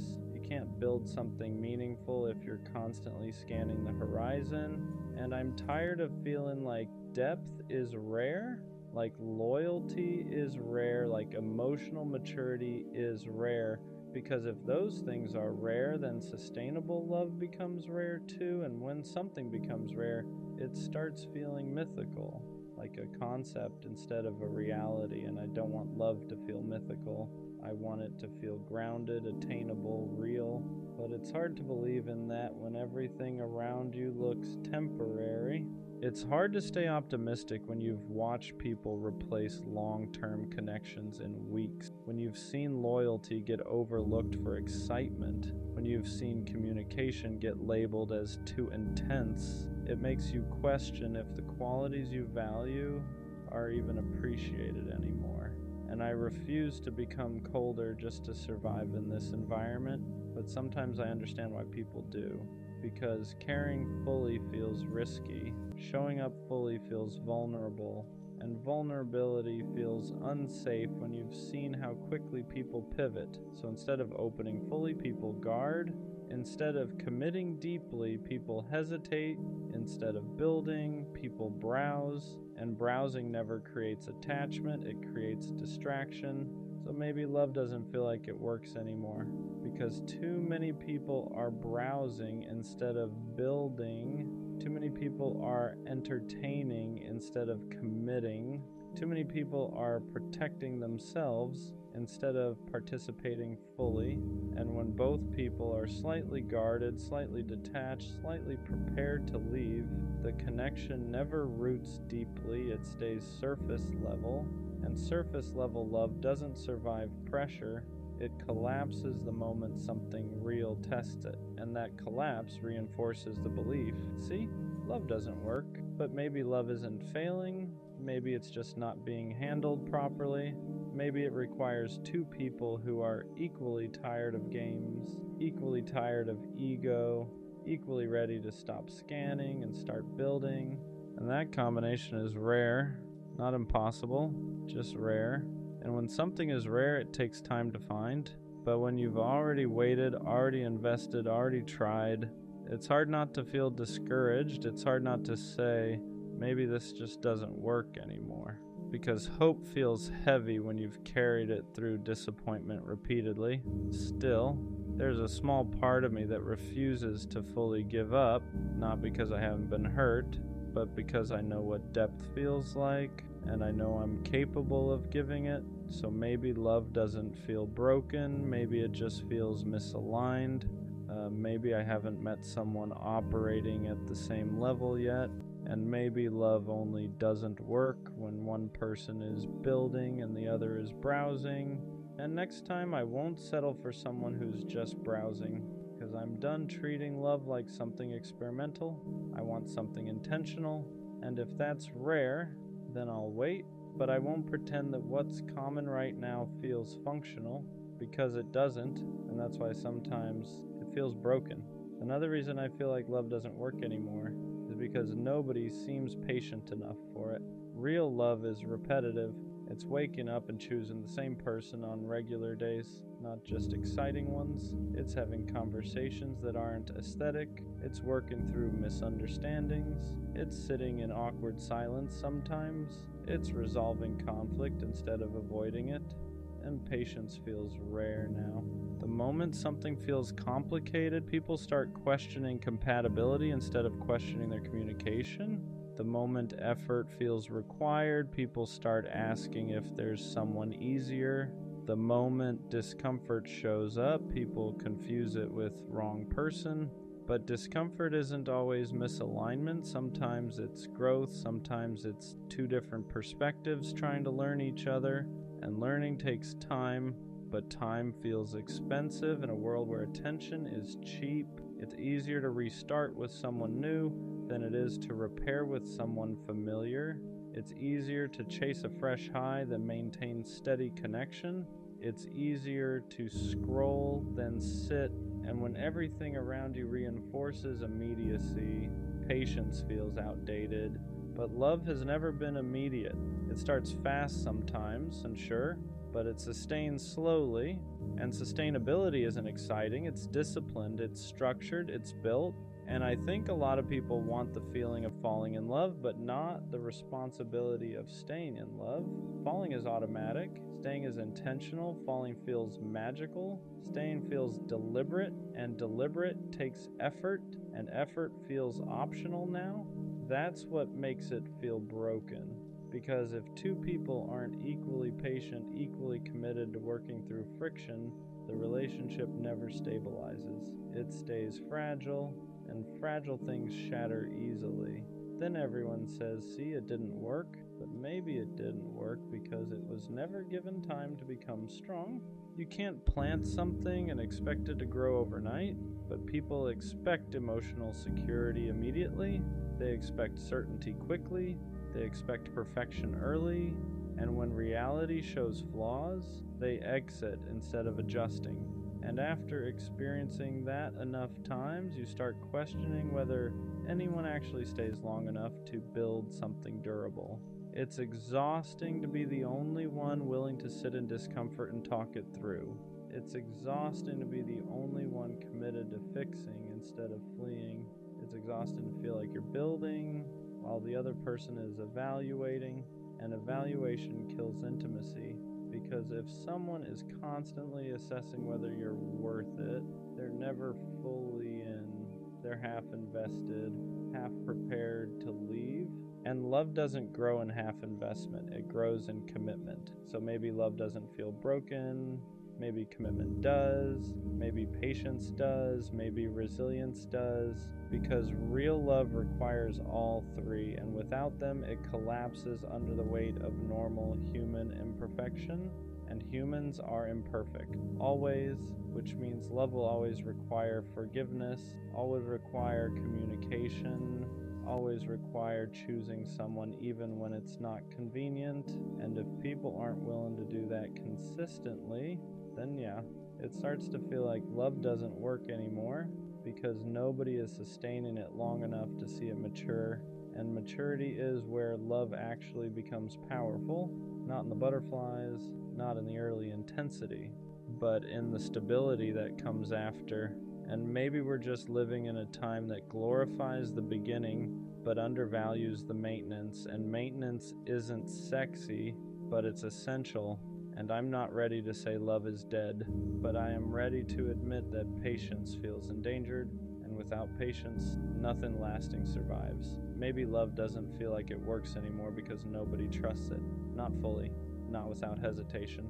Everyone says they want something real, but when something real starts forming, fear shows up faster than commitment. Fear of being replaced, fear of being cheated on, fear of being the one who cares more, fear of looking stupid. So instead of leaning in, people brace. They stay slightly detached. They keep backup options emotionally. They don't say everything they feel. They don't invest fully. And when two people are both protecting themselves at the same time, nothing deep ever roots. It becomes this cautious connection where both are waiting for the other to prove something first. Show me you won't leave. Show me you're serious. Show me I'm safe. But safety doesn't come from interrogation. It comes from participation. And participation requires risk. That's the part that feels lost now. Nobody wants to risk looking foolish for love, but love has always required that. You have to be willing to look foolish, to say I care first, to show up consistently even when you don't know the outcome, to invest without a guarantee, and guarantees don't exist. So instead of risking vulnerability, people risk nothing. They test, they observe, they calculate, they delay emotional investment until it feels secure. But emotional security doesn't grow from calculation. It grows from consistency, and consistency requires trust, and trust requires vulnerability. It's a cycle, and when one part is missing, the whole structure collapses. So maybe love feels broken because too many people are trying to feel safe before they've actually built anything safe. They want certainty before commitment, but certainty is something you earn together, not something you demand up front. And I get it. Nobody wants to be hurt again. Nobody wants to feel like the fool who cared more. Nobody wants to invest months just to be replaced in weeks. But if both people are guarding themselves at all times, love never gets a chance to breathe. It suffocates under suspicion, it weakens under ego, it dissolves under comparison, and comparison is everywhere now. We compare partners to people online, we compare relationships to curated timelines, we compare our connection to someone else's highlight reel, and comparison erodes gratitude. It makes you focus on what's missing instead of what's present, and when gratitude fades, dissatisfaction grows, and dissatisfaction looks for alternatives, and alternatives are always available now, so commitment feels heavier than ever, because staying means choosing one thing in a world full of options, and that feels scary to people who haven't learned how to be content. And that's another part of why it feels like love doesn't work, because contentment is rare, and without contentment, nothing feels enough. Not the effort, not the loyalty, not the stability. There's always a what if, and what if is poison to commitment. What if there's someone better? What if I'm settling? What if this isn't the highest version of love? But love isn't about maximizing, it's about choosing. And choice requires focus, and focus requires discipline. And discipline isn't romanticized anymore. Excitement is, intensity is, instant chemistry is. But chemistry alone can't sustain anything. It ignites, it doesn't stabilize, and maybe that's why love feels like it fails. Because people confuse ignition with foundation. They fall fast, they burn bright, they collapse quickly. And then they say, see? Love doesn't work. But maybe what didn't work was patience. Maybe what didn't work was emotional maturity. Maybe what didn't work was two people being equally willing to commit without constantly scanning for something better. I don't think love stopped working. I think standards changed. I think attention got divided. I think ego got louder. And I think fear got stronger. And fear makes people protect themselves in ways that sabotage the very thing they want. So when I say I don't think love works anymore, maybe what I really mean is I don't see enough people willing to handle it properly. Because love is simple. People complicate it. Love is consistent. People are inconsistent. Love is intentional. People are distracted. And until two people show up ready to be disciplined about connection, not just excited about it, it's going to keep feeling unstable. And that's exhausting. Because I don't want to approach love like a risk assessment. I want to approach it like a build. But building requires two architects, not one builder and one evaluator. And maybe that's the real challenge, not finding love, but finding someone who isn't quietly preparing for it to fail. Because love only doesn't work when someone stops working at it. And too many people stop the moment it requires effort instead of adrenaline. And I'm tired of adrenaline. I want foundation. And until I find someone who wants foundation too, it's gonna feel broken. Another reason it feels like love doesn't work anymore is because people are addicted to potential more than presence. They fall in love with what something could be instead of what it actually is. They fall for the idea, the fantasy, the imagined future. But when reality sets in, flaws, habits, differences, instead of adjusting expectations, they downgrade the connection. It's like people want perfection in a human body, and humans aren't perfect. So the moment imperfection shows up, doubt follows. She could be better. He could be more. This might not be the best I can get. And that mindset destroys contentment. Because if you're always wondering if something better exists, you'll never water what's in front of you. You'll keep browsing instead of building. And browsing doesn't create depth. It creates comparison. And comparison slowly poisons appreciation. You stop seeing what someone does for you. You focus on what they don't. You stop valuing consistency. You crave excitement, and excitement is unstable. Love isn't built on constant excitement. It's built on reliability, and reliability feels boring if you're addicted to adrenaline. That's the uncomfortable truth. Some people don't want peace. They want chaos that feels passionate. They want intensity that feels cinematic. They want love to look like a movie, dramatic, emotional, unpredictable, but real love is structured, it's routine, it's sometimes quiet, and quiet doesn't trend, quiet doesn't feel thrilling, but quiet is secure. And security is rare in a world that rewards unpredictability. So when someone gives you stability, it feels unfamiliar, and unfamiliar feels uncomfortable, and uncomfortable gets labeled as not right, so they leave, and then they chase something that feels intense again, and that cycle repeats, and every time it collapses, they say, love just doesn't work for me. But maybe it's not love that's failing, maybe it's expectations, maybe it's the craving for perfection, maybe it's the refusal to accept that long-term connection requires compromise and discipline, because compromise doesn't mean settling, it means adjusting, it means understanding that no person will check every box, it means valuing depth over dopamine. And dopamine fades, depth stays, but depth requires maturity. And maturity isn't loud, it's subtle, it's calm, it's secure enough to not constantly question whether something better exists, and that kind of security feels rare right now.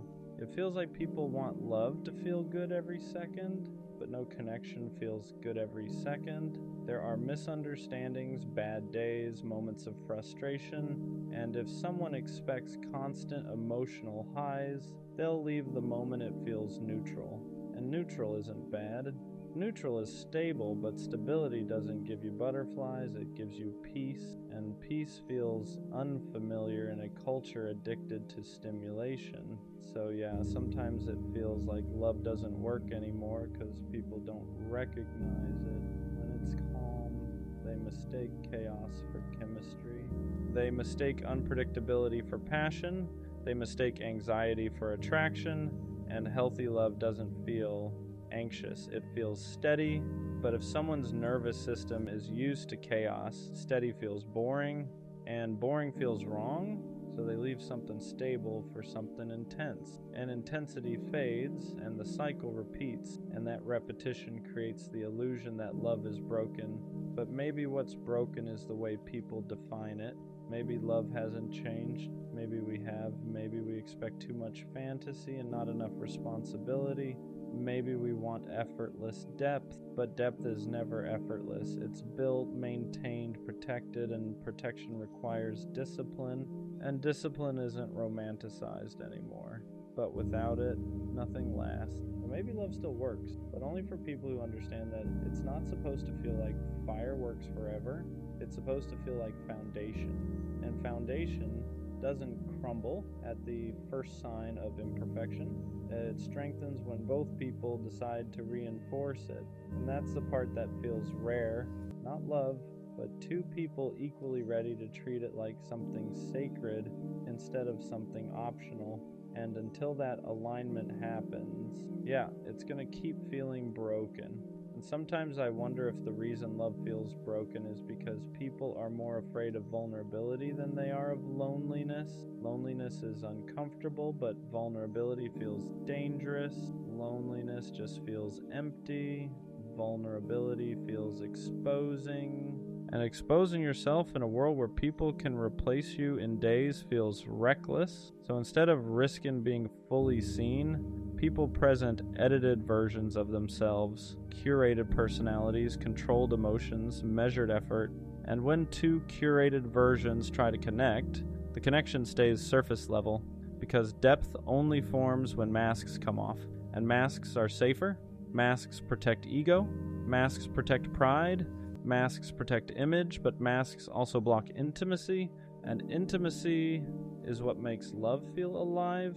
Without intimacy, you're just sharing space, and shared space isn't the same as shared depth. Maybe love feels broken because nobody wants to be the first one to remove the armor. Nobody wants to be the one who says, "I care," without knowing if it'll be reciprocated. Nobody wants to look foolish, but love has always required risk, and if risk tolerance is low, depth tolerance is low too, and low depth means fragile connection, and fragile connection collapses under normal human imperfection. Then everyone says, "See, it didn't work," but maybe it never had the chance to, because it was protected too heavily. You can't build something strong if both people are guarding themselves more than they're investing. And that guarding energy feels everywhere now. It feels like people are in relationships half committed, half prepared to exit, always scanning, always evaluating, always calculating. And calculation kills spontaneity. It kills surrender. It kills the soft parts of love, because soft parts require trust, and trust requires time. And time requires patience, and patience feels scarce. So people rush into feelings but hesitate into commitment. They want intensity without obligation, connection without responsibility, attention without accountability. And that imbalance makes everything unstable, because love isn't just emotion. It's discipline, it's consistency when things feel normal, it's showing up when excitement fades, and showing up isn't glamorous, but it's powerful. And maybe we forgot that. Maybe we've glamorized beginnings and neglected maintenance. Maybe we've romanticized sparks and ignored structure. And when structure isn't present, collapse feels inevitable. So love starts to feel broken, not because it doesn't exist, but because it isn't being handled with care. And care requires emotional maturity. And emotional maturity isn't common, it's developed, and development requires self-awareness, and self-awareness requires reflection. And reflection requires sitting with discomfort, and a lot of people avoid discomfort at all costs. So instead of reflecting, they replace. Instead of adjusting, they exit. Instead of building, they restart. And restarting feels easier than repairing. But restarting resets the lesson too, and the cycle continues. And after watching enough cycles, it's hard not to feel like love is just temporary. Like everything eventually fades, like no one really stays. But maybe the problem isn't love, maybe it's our attention spans, maybe it's our tolerance for imperfection, maybe it's our fear of being fully seen, and maybe love only works when two people are brave enough to risk looking foolish for it, brave enough to commit without constant comparison, brave enough to stay when it's not cinematic, brave enough to build when it's not exciting. And that kind of bravery feels rare, but rare doesn't mean non-existent, it just means selective. And maybe the reason love feels broken to me is because I've seen too much avoidance and not enough bravery. But that doesn't mean bravery doesn't exist, it just means I haven't experienced it consistently yet. And that's frustrating, but frustration doesn't equal impossibility. It just means the standard is high, and high standards take time to align with. So maybe love isn't broken, maybe it's just misused. And until two people approach it with equal discipline and equal depth, it's going to keep feeling unstable. But I still believe, even if it's quiet belief now, that real love requires courage. And courage isn't loud, it's consistent. And when I find someone consistent enough to stay through discomfort instead of running from it, maybe it won't feel broken anymore. Maybe it'll finally feel built. There's another truth I don't always say out loud. Sometimes when I say I don't think love works anymore, what I really mean is I'm scared to believe in it again. Because believing in it requires hope, and hope is heavy when you've watched things fall apart more than once. It's easier to say love is broken than to admit you're afraid of being hurt again. It's easier to act detached than to admit you still want something real. It's easier to lower expectations than to risk disappointment. But the reason it still frustrates me so much is because I do believe in depth, I believe in loyalty, I believe in consistency, I believe in choosing someone and actually staying. So when I look around and see temporary everywhere, it feels like I'm out of place, like I'm built for something that isn't common anymore. And that can make you feel isolated, because you start wondering if you're unrealistic, if you expect too much, if maybe you're the one who needs to adapt. But adapting to a culture that treats connection lightly feels like losing something essential. And I don't want to lose that. I don't want to become someone who loves halfway. I don't want to become someone who keeps emotional backups. I don't want to become someone who leaves at the first sign of discomfort. But when you keep getting hurt for caring deeply, you start questioning if depth is sustainable. You start questioning if maybe emotional availability is a liability. And that's where it starts to feel broken, because when emotional maturity feels like a disadvantage, something is misaligned. If being honest gets you labeled as too intense, if being consistent gets you labeled as too predictable, if being loyal gets you taken for granted, then it feels like the traits that build love aren't valued anymore, and that's exhausting. Because I don't want to play a game where detachment wins. I don't want to pretend I don't care just to maintain power. I don't want to approach relationships strategically. I want to approach them intentionally. And intentional love requires two people who are equally committed to depth, not one person building and one person browsing, not one person healing and one person distracting, not one person fighting and one person evaluating, two people building together. And maybe that's why it feels broken, because alignment like that feels rare, not because it doesn't exist, but because it requires both people to be self-aware enough to recognize what they're building. And self-awareness takes work, and not everyone does the work. But here's something I'm slowly realizing. Just because I haven't experienced that alignment consistently doesn't mean it doesn't exist. It just means I haven't found someone operating at the same emotional frequency yet.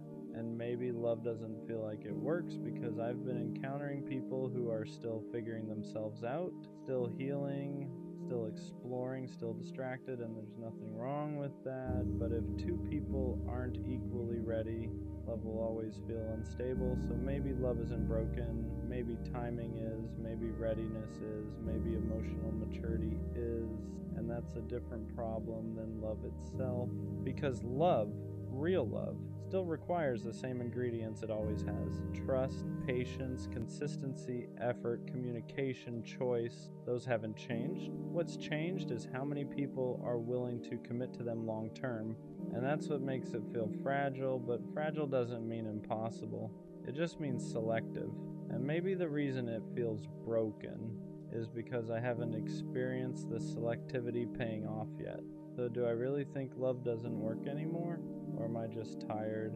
Tired of building with people who weren't ready? Tired of investing in connections that weren't aligned? Tired of watching things collapse because one person stopped trying? Maybe what feels broken isn't love. Maybe it's my optimism. Maybe it's my patience. Maybe it's my energy. Because loving deeply takes energy. Believing in something lasting takes courage. And after enough disappointment, courage feels heavy. But here's what I know. I don't want temporary. I don't want half effort. I don't want something that collapses the moment it feels normal. I want stability, I want intentionality, I want someone who doesn't get bored when peace replaces intensity. And if that's rare, then I'll accept that it's rare, but I won't accept that it's impossible because I know I exist. And if I exist, someone who still believes in depth and loyalty and consistency, then that means other people like that exist too. Maybe love doesn't feel like it works because it's not common anymore. But uncommon doesn't mean extinct. It just means it requires discernment. It requires patience. It requires walking away from people who treat connection casually. And maybe that's the real shift. Maybe love doesn't work when we try to force it with the wrong people. Maybe it only works when both people are equally disciplined about it. And discipline isn't flashy, but it's powerful. So maybe love isn't broken. Maybe it's just rare enough that you have to be selective about who you build it with. And until that alignment shows up, it's going to feel unstable. But I refuse to become cold just because it's hard. I refuse to downgrade my depth just because others operate shallow. And one day, when two people who both believe in building, not browsing, meet each other, love won't feel broken. It'll feel intentional. And intentional love, that still works. There's a point where saying love doesn't work anymore becomes less about love and more about self-protection. Because if I convince myself it's broken, then I don't have to risk it again. If I label it dysfunctional, I don't have to open up. If I tell myself everyone leaves, then no one can surprise me when they do. It becomes armor. And armor feels safer than hope. Hope requires vulnerability. Hope requires believing someone will show up differently than the last person did. Hope requires trusting that the next connection won't collapse the same way the others did.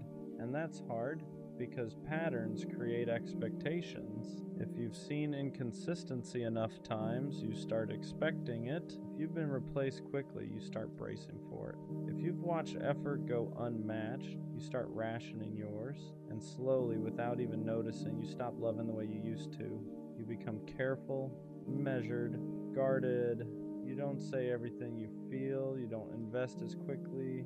You don't attach as deeply. And then when something ends, it hurts less, but it also meant less. And that's the trade-off nobody talks about. If you protect yourself enough, you reduce pain, but you also reduce depth. And depth is the whole point, so maybe love doesn't feel like it works anymore because I've been loving defensively. Not fully, not recklessly, but cautiously. And cautious love never fully blooms. It survives. It doesn't flourish. And surviving isn't the same as thriving. Maybe I'm not doubting love.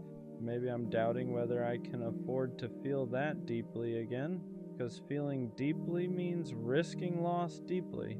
And and loss has weight, and carrying that weight repeatedly makes you tired. But here's the uncomfortable truth. If I stop believing in love because others mishandled it, then I let their behavior reshape my character. And I don't want that.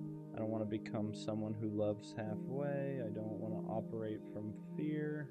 I don't want to treat every new person like they're already guilty of someone else's mistakes. But healing doesn't happen instantly.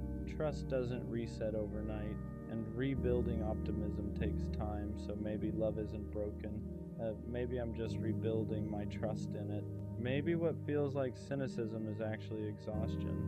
Maybe what feels like disbelief is actually disappointment that hasn't fully healed, because when I'm honest with myself, I still want depth. I still want consistency. I still want something stable and intentional. If I truly believed love didn't work anymore, I wouldn't still crave it. I wouldn't still think about it. I wouldn't still care this much. The fact that I'm frustrated proves I still believe in it. You don't get frustrated over something you've given up on. You get frustrated over something you still want but haven't found. And maybe that's the shift. Maybe love isn't broken. Maybe my patience is just being tested. Maybe my standards are filtering out what doesn't align.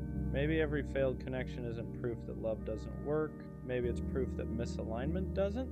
And misalignment is common, but alignment is rare. And rare things take time to find. So maybe I need to stop saying love is broken. Maybe I need to say love is selective. Maybe I haven't experienced the right version of it yet. Because the version I want, stable, mutual, disciplined, requires two people equally committed to depth. And depth isn't everywhere. But it exists, I exist, which means someone else like me exists too. And maybe love doesn't feel like it works because I've been encountering people at different stages of emotional maturity, different levels of readiness, different levels of self-awareness, and that doesn't mean love is dead. It just means timing matters, and readiness matters, and alignment matters. So yeah, some days it feels broken, some days it feels like effort goes nowhere. Some days it feels like loyalty isn't valued, but deep down, I don't think love stopped working. I think I'm just tired of building with people who weren't built to stay. And that's different, because when two people are both ready, not just interested, not just attracted, but ready, love doesn't collapse easily. It stabilizes, it deepens, it roots. So maybe love isn't broken. Maybe it just requires the right two people at the right time. And until that alignment shows up, it's going to feel unstable. But I'm not done believing in it. I'm just more careful about who I build it with. And that's growth, not defeat. Some nights, I stay up hugging my pillow pretending it's someone. Not because I'm dramatic, but because it gets lonely when no one chooses you. You start wondering if love just missed you, if maybe everyone else got picked and you were the one who got skipped over. I tell myself I'm fine being alone, and most days I am. But late at night, when the world is quiet, that's when the question comes back. Will love ever find me? Or am I just meant to imagine it? I think the hardest part is not the loneliness. It's feeling like you have so much love to give and nowhere to put it, no hands to hold, no one to come home to, just you, your thoughts, and the same hope you keep tucking away every morning. And what scares me most is not being alone right now. It's the thought that maybe this is permanent. Being alone doesn't hurt the most. Being unchosen does. It's watching people find each other while you keep ending up by yourself. It's being told, your time will come so many times that it starts to feel like a placeholder sentence. You start questioning yourself. Am I too quiet? Too much? Not enough? You replay everything, trying to find the reason no one stayed. And late at night, when you're hugging a pillow, imagining it's someone who wants you back, those thoughts get louder. Not because you don't love yourself, but because you're tired of being the only one who does. The scary part is how slowly it affects your worth. You don't stop believing in love, you stop believing it wants you, and that's when loneliness becomes heavier than silence, because now it's not just about being alone, it's about wondering if something is wrong with you for being alone this long. This feeling doesn't mean you're unlovable, even though it really feels like it. It means you've been alone long enough for the silence to start telling stories. And silence is loud when it goes on too long. You start mistaking timing for rejection. You start turning waiting into a flaw. You start thinking love hasn't found you because you're missing something. But love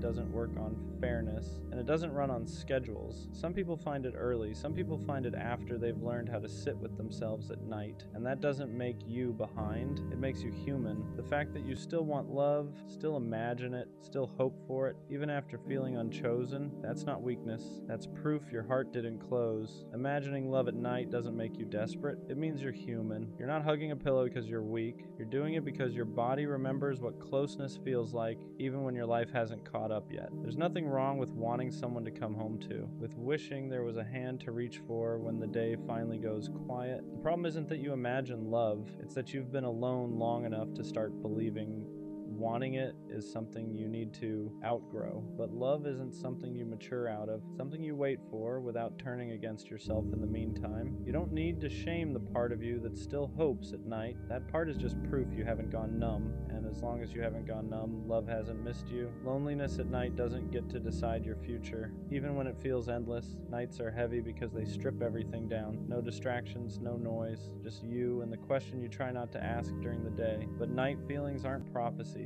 They're just unmet needs speaking when everything else is quiet. Being alone right now doesn't mean you'll always be alone, and being unchosen so far doesn't mean you're unchoosable. It just means you haven't been met yet. There's a difference. You're not behind, you're not forgotten, you're not running out of time. You're just in the part of the story where love hasn't arrived, not the part where it never does. The hardest balance is holding hope without turning it into self-doubt, because when you hope for something for a long time, it can start to feel personal when it hasn't arrived yet. You tell yourself you're patient, but underneath that, there's a quiet fear that maybe hope is just another way of setting yourself up, so you try to numb it. You tell yourself you don't need love, you act like you're fine on your own, but hope doesn't disappear that way. It just goes quiet and waits for the night. The truth is, hope isn't the problem. Hope only hurts when you turn it inward and use it as proof that something is wrong with you. You're allowed to hope without questioning your worth. You're allowed to want love without it meaning you're lacking. Hope isn't weakness. It's just your heart still believing in a future you haven't reached yet. When love hasn't found you yet, it can make you feel invisible. You're moving through life unnoticed, unchosen, easy to pass by. But invisibility isn't the truth. It's just what loneliness whispers when it's tired of waiting. You don't get overlooked because you lack something. You get overlooked because connection isn't something you can force into timing. The right person doesn't miss you because they're better at noticing. They find you because they're looking for what you already are. And until then, you're not invisible. You're just living in the space before recognition. That space feels quiet. It feels long. It feels unfair. But it isn't empty. It's shaping you into someone who will recognize real love when it finally arrives. Not because you're desperate for it, but because you're ready to receive it without disappearing into it. Love usually doesn't find you when you're proving you deserve it. It finds you when you stop performing and start existing. For a long time, I thought if I was good enough, patient enough, understanding enough, someone would finally see me. So I overgave, overthought, over-explained. But love doesn't arrive as a reward for endurance. It arrives when you're no longer shrinking to be easier to choose. The moment you stop asking, what do I need to fix? And start asking, what do I need to feel safe? Something shifts. You don't chase connection anymore, you allow it, and that doesn't make love come faster, and it makes it come healthier.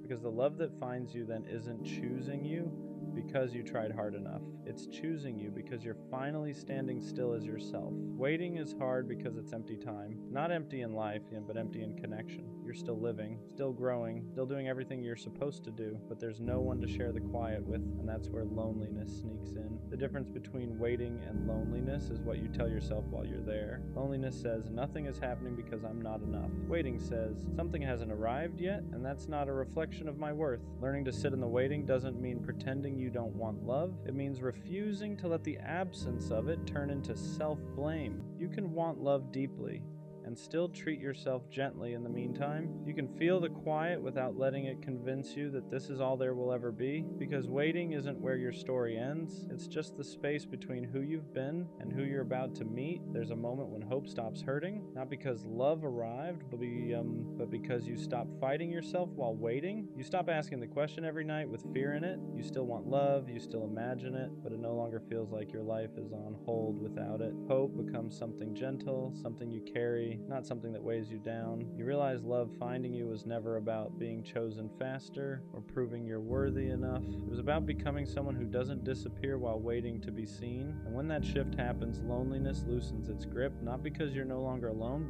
but because you're no longer against yourself. That's when hope becomes safe again, and that's usually right before love finally knows where to find you. Some nights you still wish someone was there, and that doesn't mean the healing didn't work.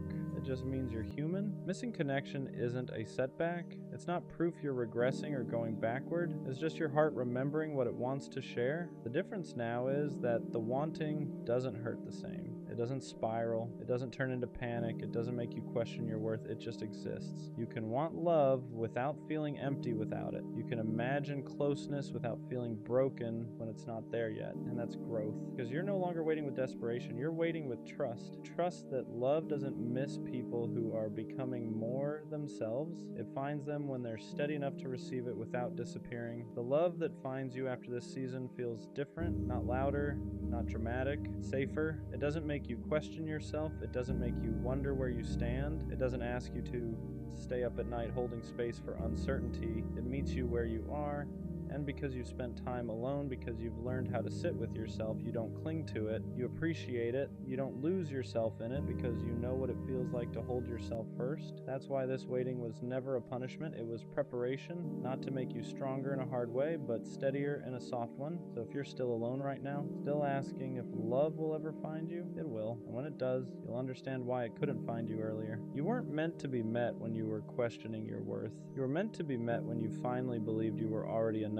If you're asking that question right now, it doesn't mean you're behind. It means you're honest. You're honest about wanting connection, about feeling alone sometimes, about hoping there's more than just nights where you hug a pillow and imagine what could be. And that honesty matters. Love doesn't find people who gave up on it. It finds people who stayed open even when it hurt. People who learned how to be alone without becoming bitter, who waited without turning against themselves. So no, love didn't miss you. It just hasn't arrived yet. And when it does, it won't feel like something you chased or finally earned. It'll feel like something that recognizes you, like it knew where you were the whole time, and suddenly those nights won't feel so heavy anymore. Not because you forgot them, but because they led you right where you were meant to be. One day you won't ask the question anymore, not because love arrived overnight, but because you stopped measuring your life by what's missing. You'll still want connection, you'll still imagine it sometimes, but it won't feel heavy. You'll realize you didn't waste these nights. You were learning how to stay gentle in a quiet season, and that matters because the love that eventually finds you won't have to convince you that you're worth choosing. You'll already know. And when someone finally holds you, it won't feel like something you waited forever for. It'll feel like something that arrived right when you were ready to be seen, not as someone hoping to be chosen, but as someone whole. We all know that one friend who's genuinely a good guy, not the fake nice kind, not the kind that's only good when it benefits him. I mean the real kind, the one who listens more than he talks, the one who checks in just because, one who walks her home, texts, "Let me know when you get there," and actually waits for the reply, not for points, not for validation, just because that's who he is. He shows up when people call. He remembers small details. He gives effort without keeping score. And somehow, he's always the one that gets hurt. Girls say they want a good guy. They say they're tired of games, tired of being treated wrong. But when a good guy actually shows up, he gets pushed to the side, kept around just in case, treated like an option instead of a choice. He gets left on red, gets mixed signals, gets told, "You're amazing, just not right now." And then one day, he watches her choose someone who won't even do half of what he did. And the worst part? He doesn't complain about it, he jokes it off, acts like it doesn't bother him, plays it cool. But if you're paying attention, you see the change. He laughs less, questions himself more, starts wondering if being genuine is the problem. If caring too much makes him weak, if being a good guy even matters anymore, so he hardens a little, pulls back, stops giving as freely, not because he wants to be cold, but because the world keeps teaching him that softness gets punished. It reminds me of Tanjiro from Demon Slayer. Gentle, compassionate, kind even to people who don't deserve it. People mistake that kindness for weakness until they realize how much strength it actually takes to stay good in a cruel world. That's the truth people forget. Real strength isn't loud. It doesn't dominate, it doesn't need to prove itself. Real strength is staying kind when life gives you every reason not to be. So if you know a guy like that, be there for him. Remind him that his heart isn't a flaw, that being good isn't something he needs to outgrow, because one day someone is going to see him, really see him, and they won't make him pay for the damage done by people who couldn't handle his heart. And when that happens, being a good guy will finally feel worth it. What people don't realize is how early the good guy starts changing himself without even noticing. At first it's small, he replies a little slower, he stops double texting, he thinks twice before doing something thoughtful because he's scared it'll be taken the wrong way, not appreciated, or worse, ignored.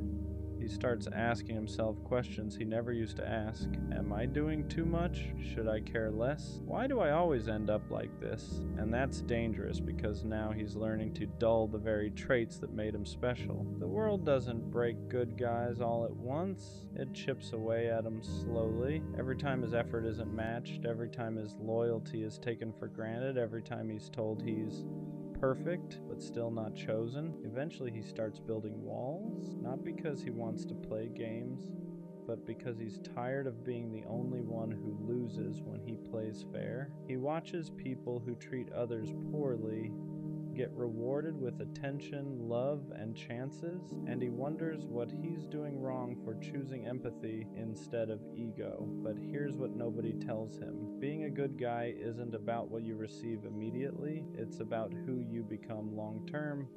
Patience he has, the emotional awareness, the ability to love deeply without needing control. Those qualities don't disappear just because they've been overlooked. They mature, and when the right person finally comes along, those same traits won't feel like a burden. They'll feel like safety, like home, like something rare in a world full of half-effort and emotional detachment. The good guy doesn't lose, he just waits longer for the right win. There's also something else the good guy carries that no one talks about. Guilt for feeling angry when he's treated unfairly, guilt for wanting to pull away, guilt for even questioning whether being kind is worth it anymore, because deep down he doesn't want to become someone he wouldn't recognize.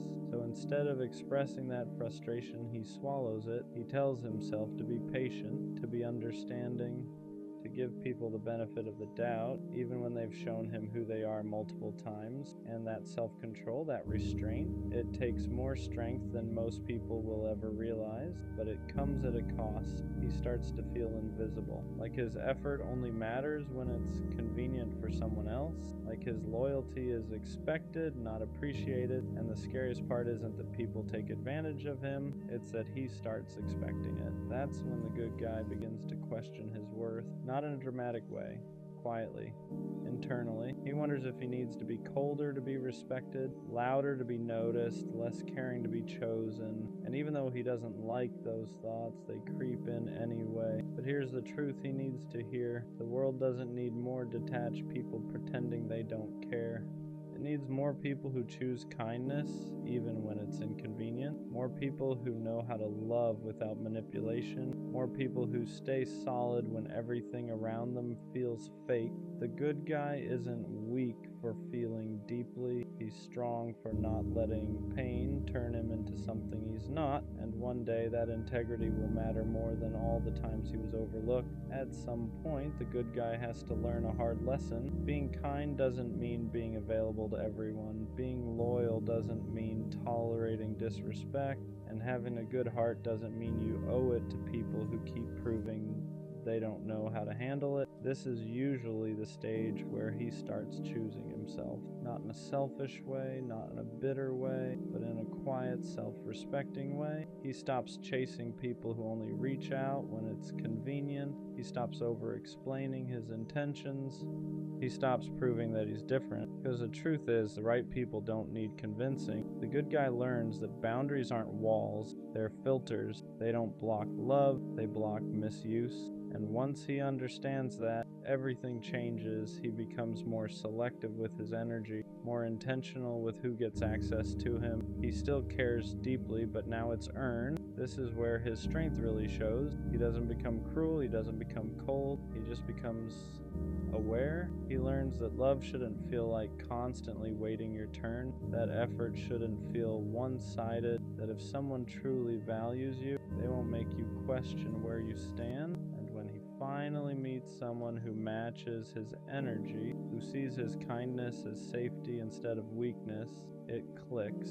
All the waiting, all the hurt, all the doubt, it suddenly makes sense. Because the good guy wasn't wrong for being good, he was just giving his heart to the wrong people. There's a moment where the good guy finally realized something important. He was never meant to be understood by everyone. His way of loving was never designed for people who thrive on attention, chaos, or option. It was meant for someone who values depth, consistency, and intention. And once that clicks, he stops feeling ashamed of who he is. He understands now that not everyone deserves access to his softness, that some people only know how to take, not receive. And that doesn't make him naive, it makes him discerning. He doesn't need to change his heart, he just needs to protect it better. The good guy learns how to walk away without guilt, not because he stopped caring, but because he started caring about himself too.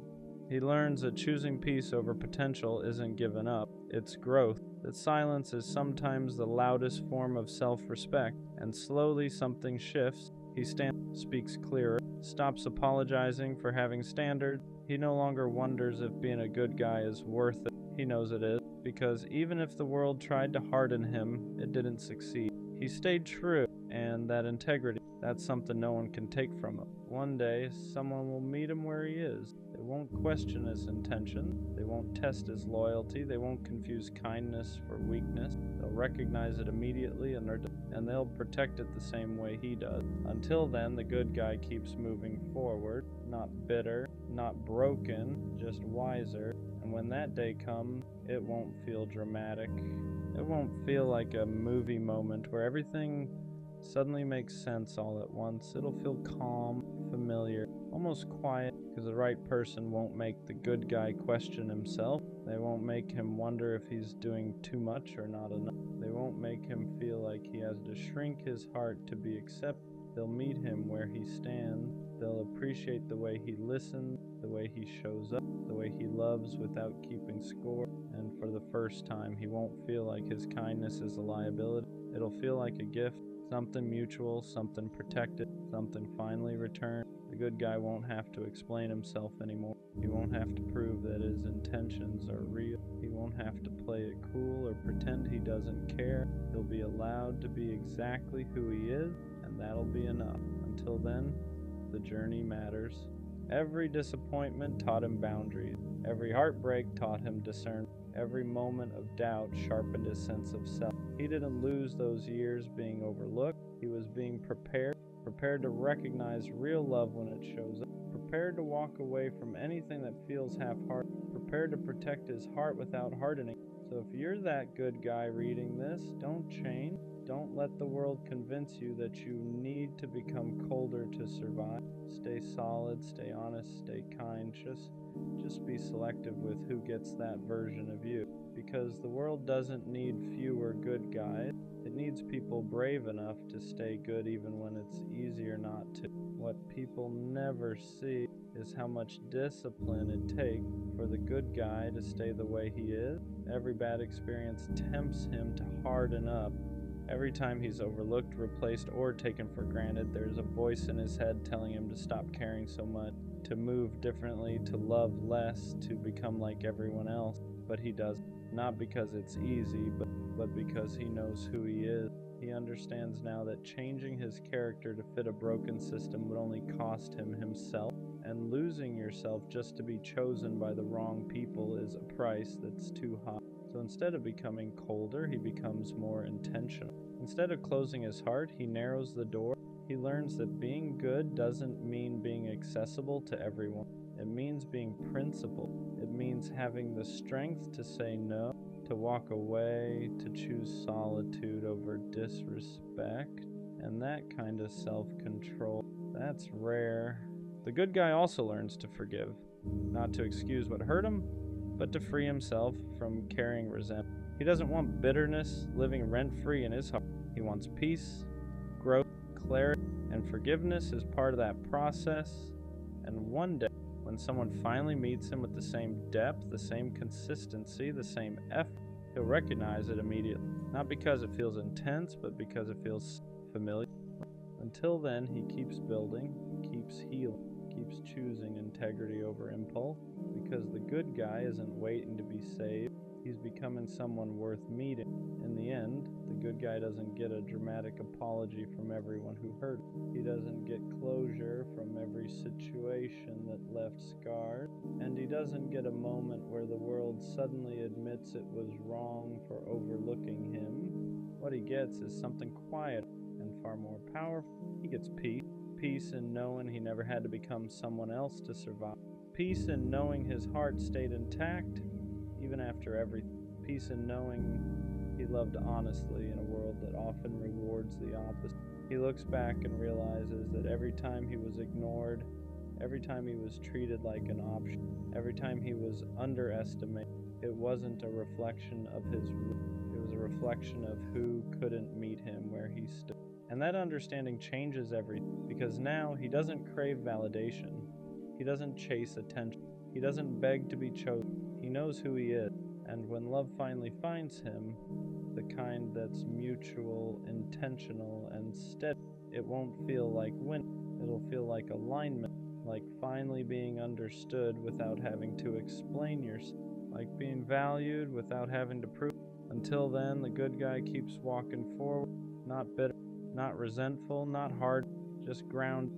And that's the kind of strength no one can take. One of the hardest things to accept is caring deeply about someone and realizing there's nothing you can do to make them feel the same way. You can show up, be honest, try again and again, and still end up in the same place. No matter how genuine your intentions are, no matter how real your feelings feel, they just don't see you the way you see them. And that's the kind of pain that sits quietly in your chest. You keep hoping that maybe this time will be different. Maybe if you explain yourself better, maybe if you give them more space, maybe if you stay consistent long enough, they'll finally notice, but they don't. And that doesn't mean you weren't enough. It just means their heart was never available to you in the first place. What makes it worse is how your mind tries to cope. You tell yourself there's nothing you can do, that it is what it is, but deep down you still wish, you still imagine them choosing you one day. You still replay moments wondering if you missed a sign or said the wrong thing. You convince yourself these feelings will never fade, that you'll always feel this attached, this stuck, but that part isn't true. Feelings feel permanent when you're inside them. They feel endless when you don't see a way out, but time changes things, distance changes things, perspective changes things. Eventually you start to see the situation clearly. You realize how exhausting it was to keep giving your heart to someone who never intended to hold it. Chasing someone who doesn't want you doesn't make you passionate, it makes you tired. Love is not something you have to persuade someone into. You shouldn't have to prove your worth or compete for basic interests. Real connection doesn't require convincing. It doesn't require repeated rejection. And yes, maybe she feels different, maybe she feels rare, special, unforgettable. When you care deeply, your mind puts people on a pedestal.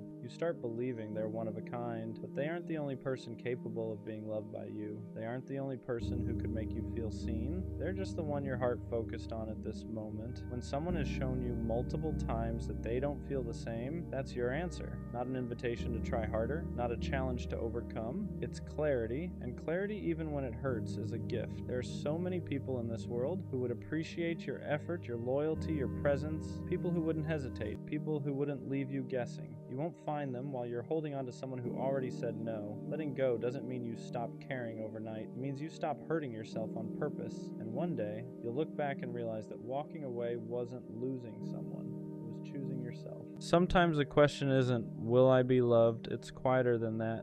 It's, is there something about me that makes love harder? Because when people keep leaving or hesitating or choosing someone else, you start internalizing it. You start wondering if maybe you're too intense, too emotional, too independent, too complicated, or maybe not enough of something, and no one ever says it directly. They just drift, they just lose interest, they just aren't ready, and you're left holding the pattern. So you sit there thinking, if I was easier to love, would they have stayed?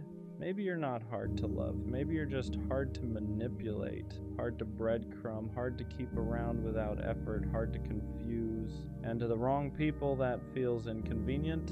You ask questions, you want clarity. You don't pretend you're okay with half effort. That doesn't make you difficult, it makes you aware. But when you keep encountering people who aren't ready for depth, your standards start to feel like flaws. You start thinking, maybe if I needed less, maybe if I expected less, maybe if I was more chill, they would have stayed.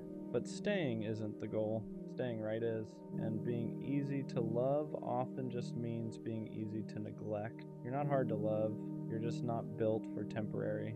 When rejection repeats itself, you stop seeing it as coincidence. You start seeing it as confirmation.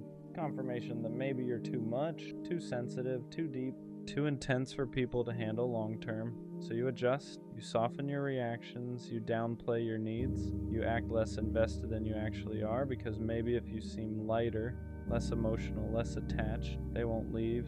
But here's what really happens. You slowly disconnect from yourself.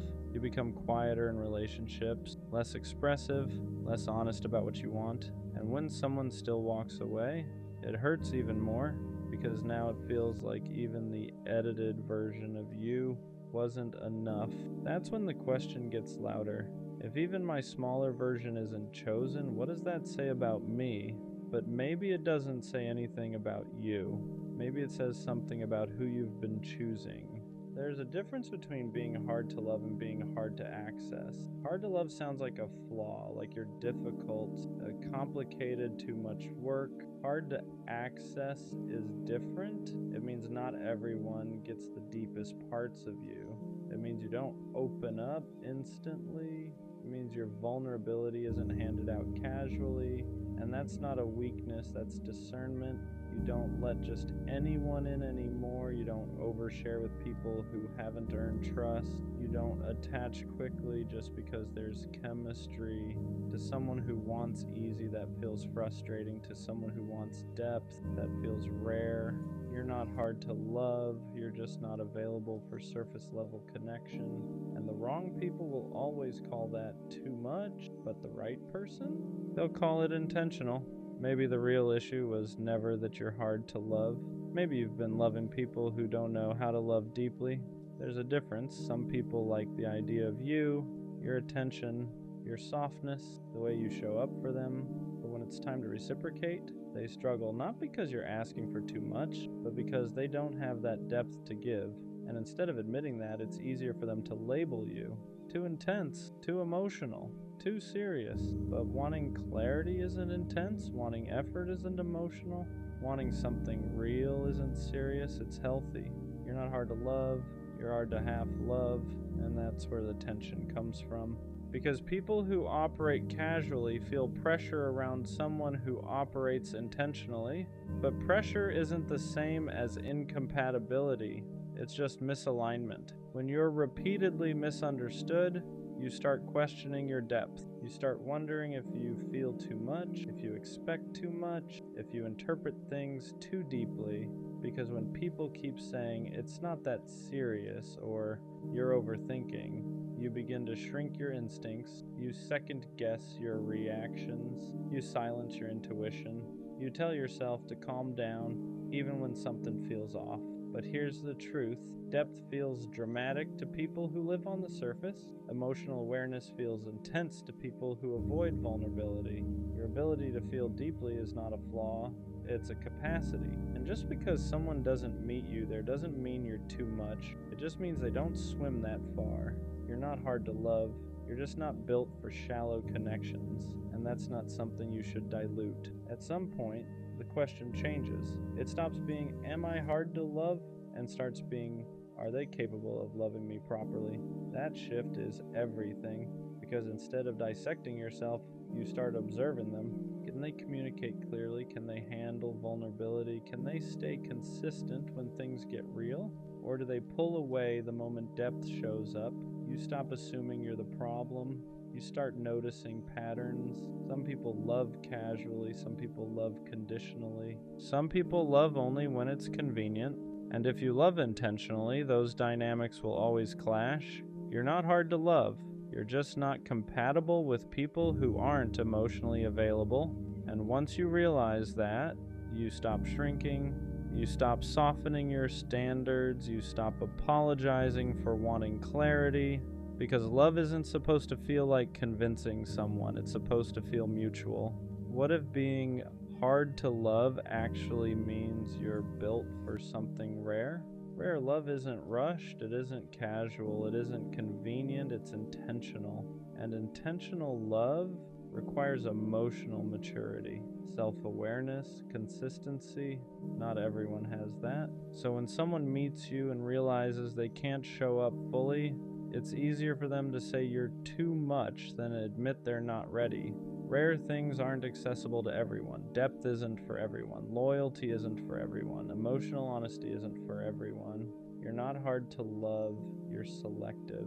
And selective love filters out people who only wanted access, not responsibility. You don't need someone who loves lightly. You need someone who loves intentionally.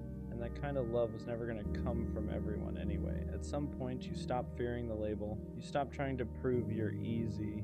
You stop trying to shrink your depth. You stop trying to soften your standards. If loving you requires clarity, effort, and consistency, then that's the requirement, not an apology. You don't dilute your emotions anymore. You don't pretend you're fine with surface level. You don't act detached just to seem low maintenance. You embrace it. Yes, you love deeply. Yes, you need communication. Yes, you value stability. That doesn't make you difficult. It makes you intentional. And when you stop treating your depth like a flaw, you stop attracting people who are intimidated by it, because confidence changes your energy. You're not asking, is this too much? Like, you're asking, can they meet me here? And if they can't, you don't internalize it. You understand that not everyone is equipped for the kind of love you offer, and that's okay. So, am I hard to love? No, I'm just not easy to half love. I don't do confusion. I don't thrive on inconsistency. I don't mistake potential for commitment anymore. If loving me requires effort, that's because I give effort. If loving me requires honesty, that's because I offer honesty. If loving me requires depth, that's because I refuse to stay shallow. I used to think I needed to soften, to be less emotional, less aware, less intense, but the right love won't ask me to shrink. It won't call my standards too much. It won't label my needs as dramatic. It won't feel overwhelmed by my depth. It will meet it. So no, I'm not hard to love. I'm just built for someone who loves intentionally, someone who doesn't hesitate, someone who doesn't compare, someone who doesn't need convincing. And until that shows up, I'm not a problem to fix. I'm just not available for less. And that's not being hard to love. That's knowing exactly how I deserve to be loved. Sometimes I don't question if I love people. I question if I'm loved the same way back. Not liked, not wanted when it's convenient. Actually loved. The kind of love that chooses you even when it's inconvenient. Because attention is easy to get. Replies are easy. Compliments are easy. Late night, I miss you texts are easy. But consistency? Consistency is rare. And sometimes I sit there wondering, do they love me? Or do they just like how I make them feel? I show up fully, I remember details, I check in, I move intentionally. So when effort feels uneven, it doesn't make me angry. It makes me question everything. Am I asking for too much, or am I just asking the wrong person? You can be surrounded by people and still feel unloved, because love isn't about volume. It's about depth. It's about feeling chosen without begging, feeling secure without overthinking, feeling valued without performing. And when you don't feel that, you start shrinking. Sometimes the scariest thought isn't, what if they leave? It's, what if they're here but they don't love me deeply? Because half love is confusing. It keeps you around. It keeps you hopeful, but it never fully reassures you. And that's exhausting. I think a lot of us don't need more love. We need clearer love.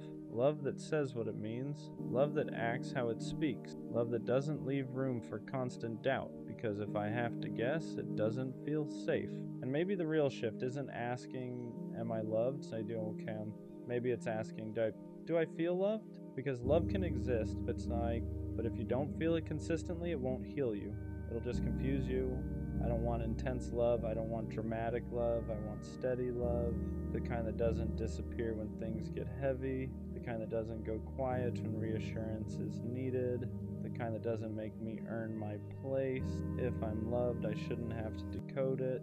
I shouldn't have to overanalyze it. I shouldn't have to convince myself of it. Love shouldn't feel like a debate. It should feel like certainty. So am I loved? Maybe the better question is, am I staying in spaces where I consistently feel valued? Because real love doesn't make you question your worth.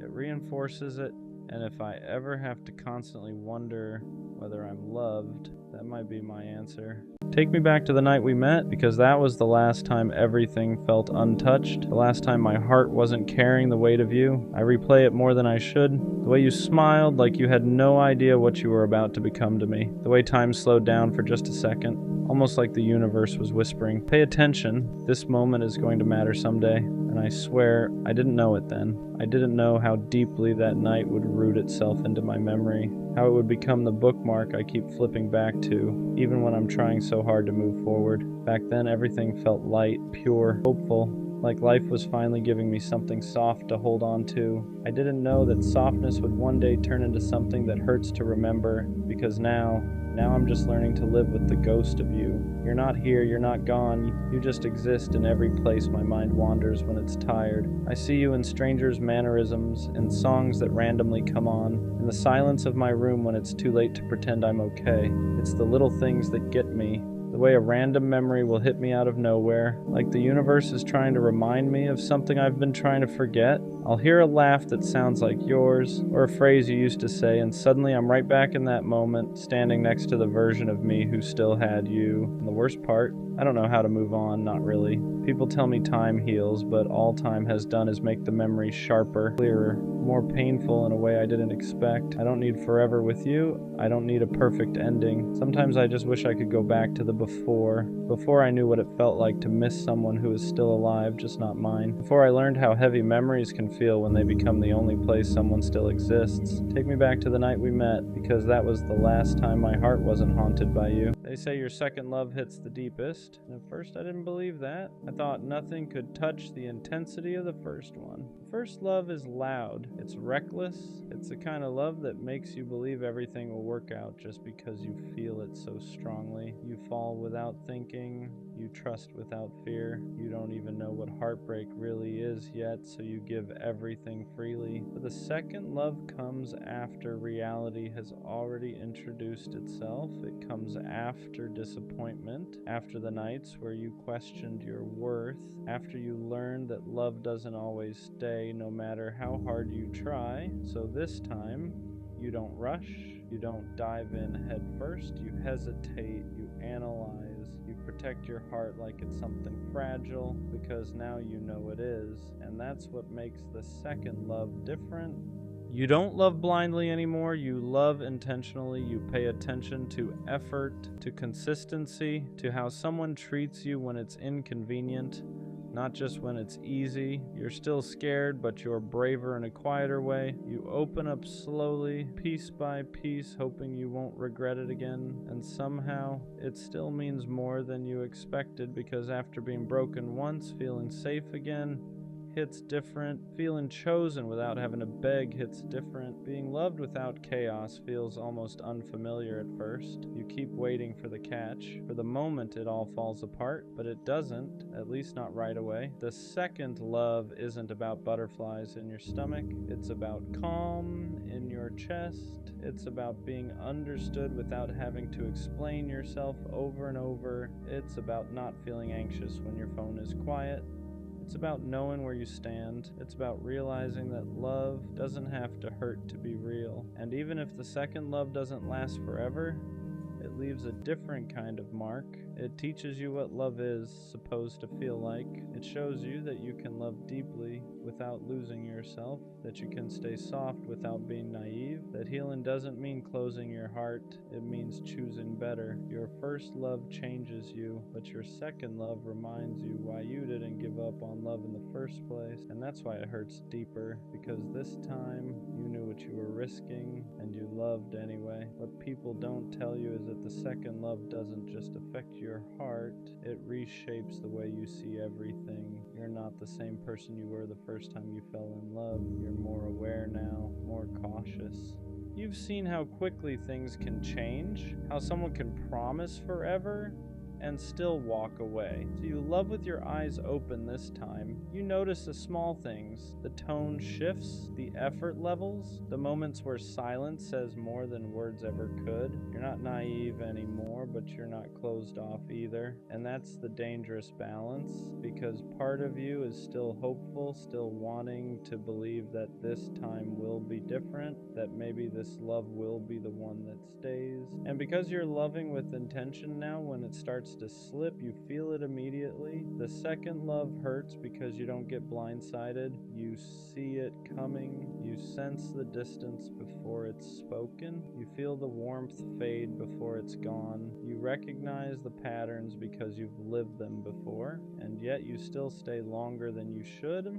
Not because you're desperate, but because you understand love better now. You know relationships aren't perfect. You know people struggle. You try to be patient. You try to communicate. You try to fix instead of flee. That's what makes it cut deeper when it ends. Because you didn't love blindly. You loved consciously. You loved knowing the risk. The second love doesn't shatter you the way the first one does. It doesn't leave you confused about what went wrong. Instead, it leaves you quietly exhausted. You don't cry as loudly. You don't fall apart as dramatically. You just sit with this heavy realization that sometimes, even when you do things the right way, love can still end. And that's a different kind of pain. It's the pain of knowing you grew, healed, and tried again, and still didn't get the ending you hoped for. But it's also the pain that proves how strong you've become, because even after everything, you are still capable of opening your heart again. That matters more than you think. The second love stays with you in quieter ways. Not as chaos, not as obsession, but as reflection. It makes you look at yourself differently, at the way you love, at the boundaries you set, at the parts of you that grew stronger and the parts that are still tender. You don't replay every moment wondering what you did wrong like the first time. Instead, you replay moments wondering how something that felt so healthy could still slip through your fingers, and that's when it hits you. Love isn't a guarantee. Effort doesn't come with insurance. Doing your best doesn't mean you'll always get to keep what you care about. That realization hurts, but it also matures you. You stop romanticizing pain. You stop thinking love has to be hard to be meaningful. You stop chasing people who can't meet you where you are. The second love teaches you discernment. It teaches you that chemistry isn't enough, that timing matters, that two good people can still be wrong for each other in that moment of life. And accepting that is one of the hardest lessons there is. You don't come out of it bitter, at least not if you're honest with yourself. You come out clearer. You know what you want now, what you won't tolerate, what you deserve without needing to explain it to anyone. And even though it didn't last, it didn't fail, it served its purpose. It showed you that love can feel safe, that connection can be calm, that you don't have to lose yourself to be close to someone. The second love doesn't destroy your belief in love, it refines it. It strips away the fantasy and leaves you with truth.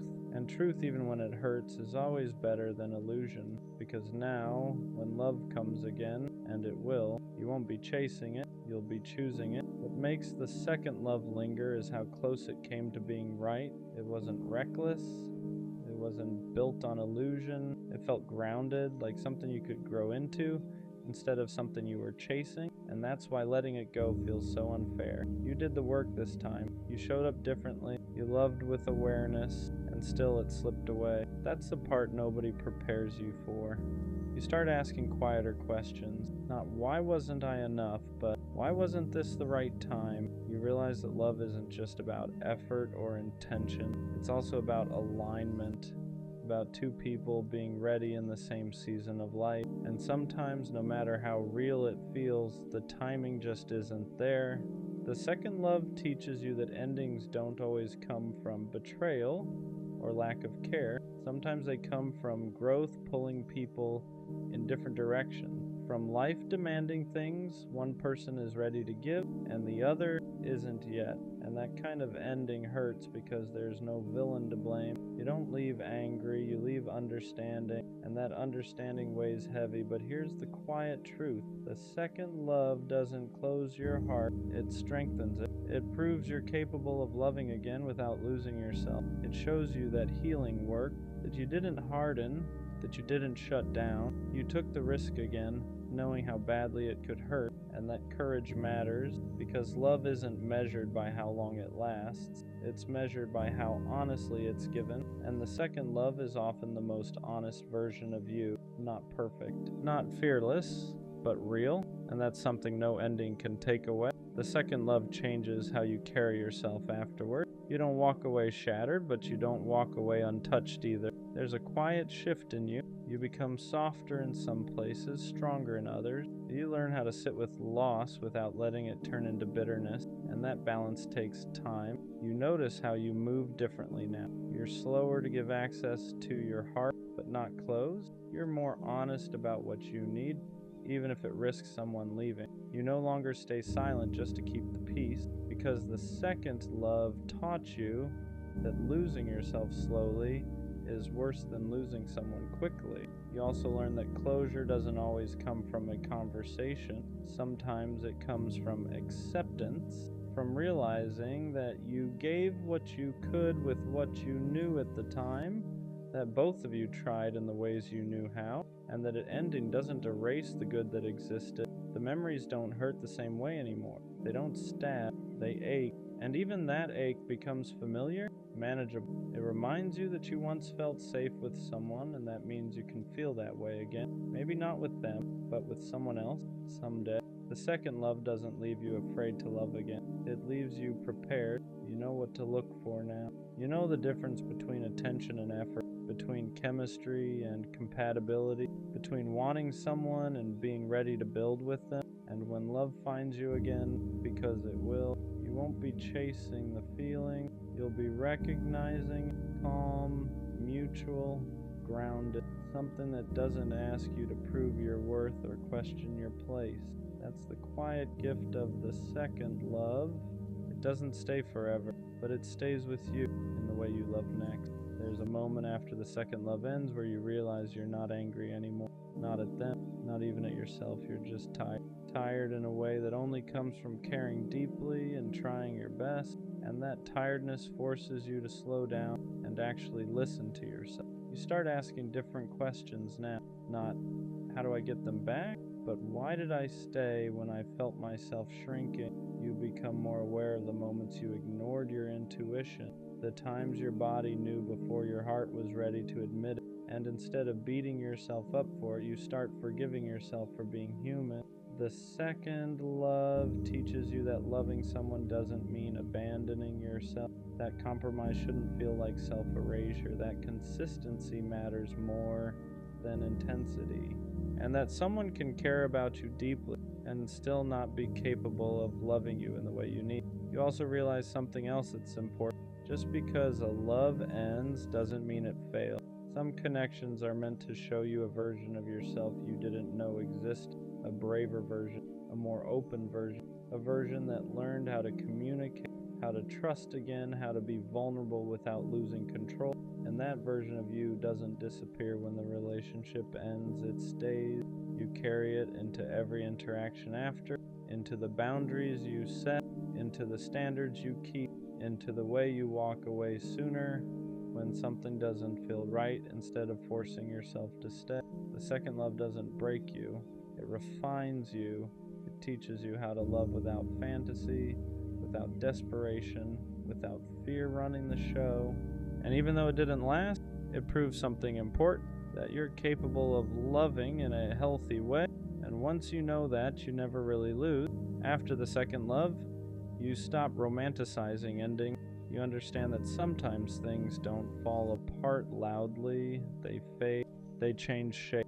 They quietly reach a point where staying would mean forcing something that's no longer aligned, and accepting that takes more strength than holding on ever did.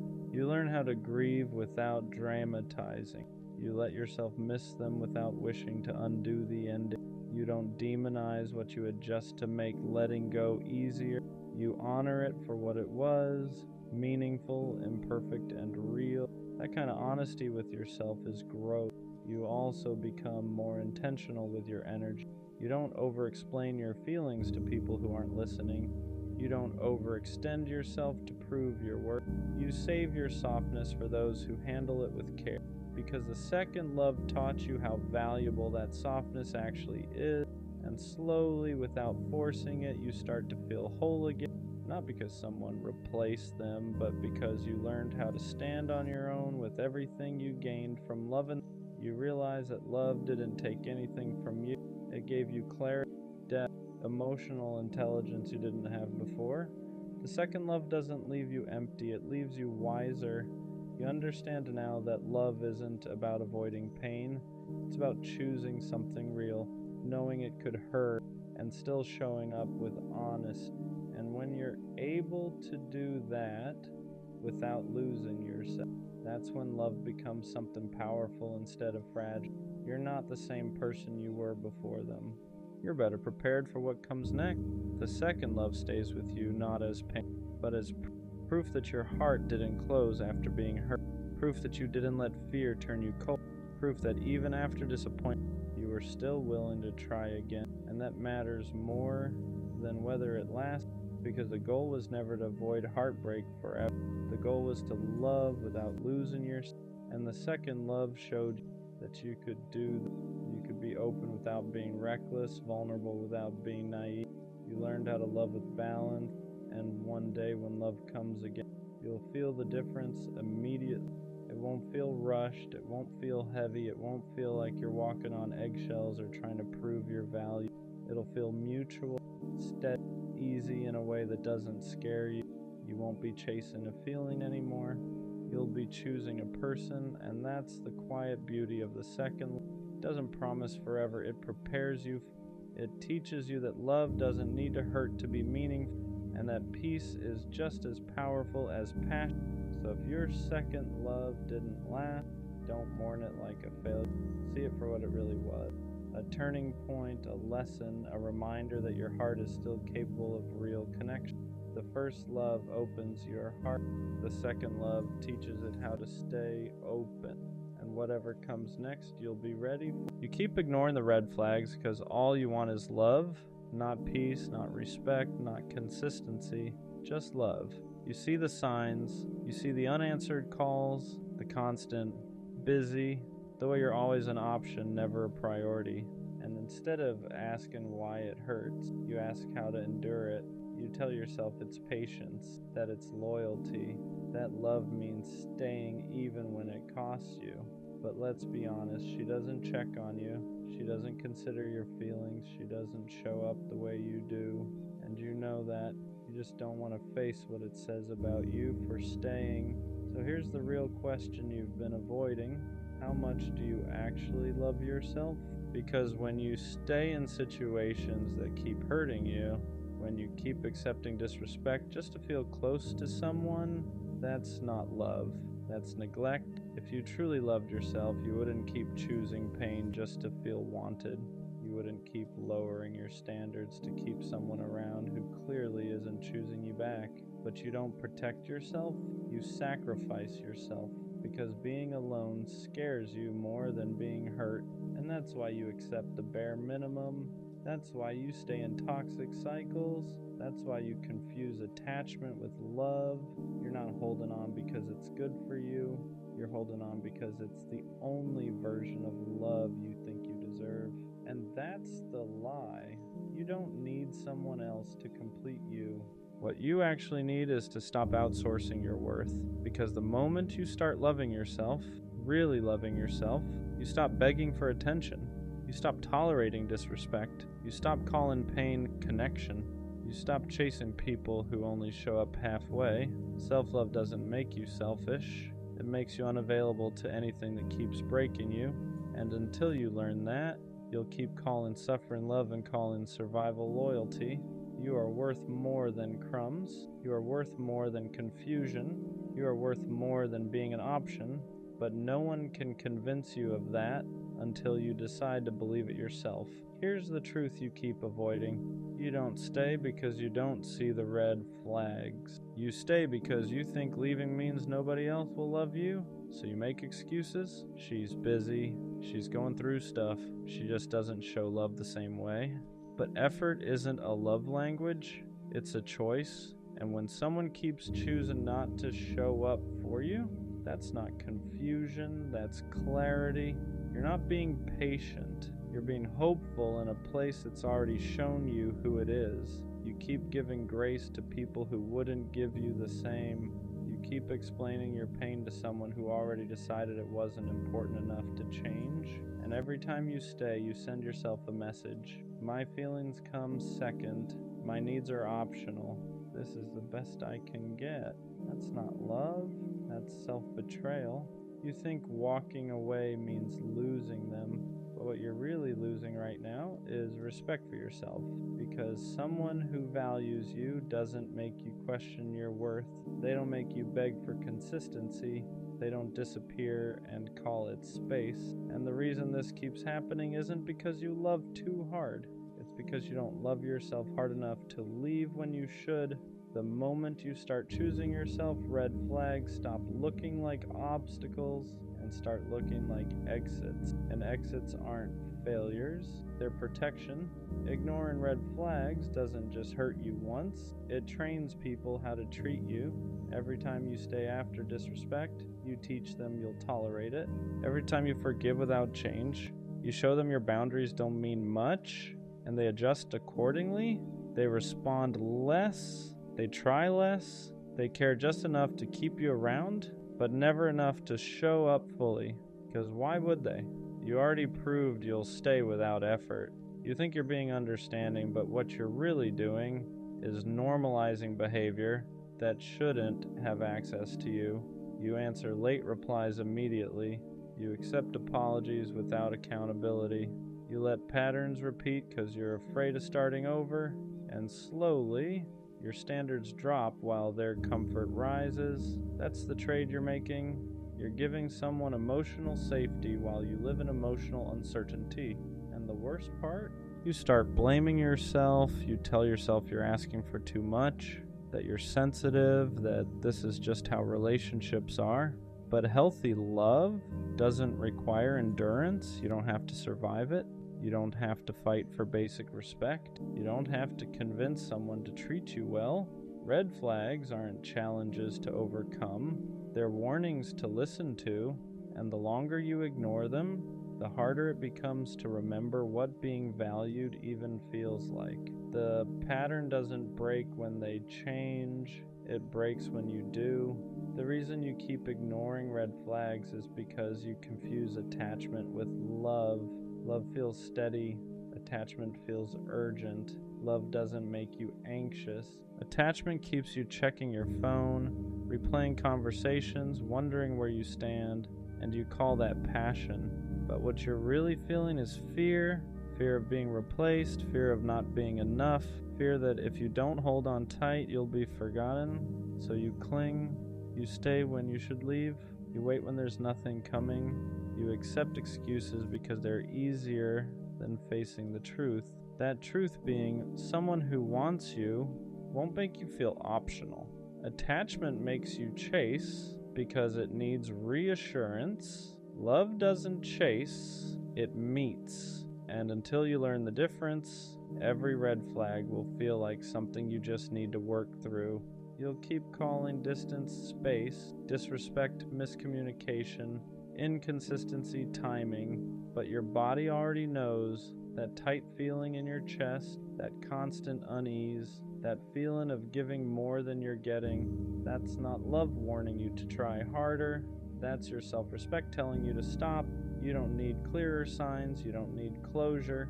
You don't need one more conversation. You need the courage to admit that attachment is keeping you stuck in places love would never ask you to stay. Walking away feels harder than staying because staying lets you avoid the truth. As long as you're still there, you can tell yourself it might change, that maybe tomorrow they'll care more, that maybe you're just being tested. hope keeps you stuck, because leaving means admitting you invested in something that wasn't good for you. It means admitting you ignored your instincts, that you stayed longer than you should have, that you loved someone who couldn't meet you halfway, and that hurts your pride. So instead, you endure. You tell yourself pain is temporary, that love requires sacrifice, that every relationship has rough patches. But here's the part you don't want to hear. Love doesn't consistently make you feel small. It doesn't drain you. It doesn't confuse you. It doesn't make you feel like you're asking for too much just by wanting basic respect. You stay because leaving forces accountability, not for them, but for you. It forces you to ask why you accepted less, why you ignored the signs, why you stayed quiet when your boundaries were crossed. And that's uncomfortable. But staying is costing you more than leaving ever will. Every day you remain in a situation that disrespects you, you reinforce the belief that this is all you deserve, and that belief is the real damage. Walking away isn't giving up on love, it's giving up on self-betrayal. And the moment you finally choose yourself, red flags stop feeling confusing. They feel obvious. The moment you stop ignoring red flags, everything gets quiet. No chaos, no anxiety spikes, no constant checking to see if someone still wants you. And at first, that silence feels uncomfortable because you're used to confusion, used to emotional ups and downs, used to love feeling like something you have to manage. So when you finally walk away, your brain starts questioning you. Maybe I overreacted. Maybe I should have stayed. Maybe this is just how love feels. But that's just withdrawal. You're not missing them. You're missing the familiarity of the pattern, because ignoring red flags wasn't just about them. It was about what you were willing to tolerate to avoid being alone. Now that you've chosen yourself, you start seeing things clearly. You realize how drained you were, how often you made excuses, how little you were actually asking for compared to how much you were giving, and that clarity changes you. You don't feel pulled toward inconsistency anymore. You don't chase mixed signals. You don't feel tempted by people who only show up halfway. Because once you experience peace, chaos stops feeling exciting.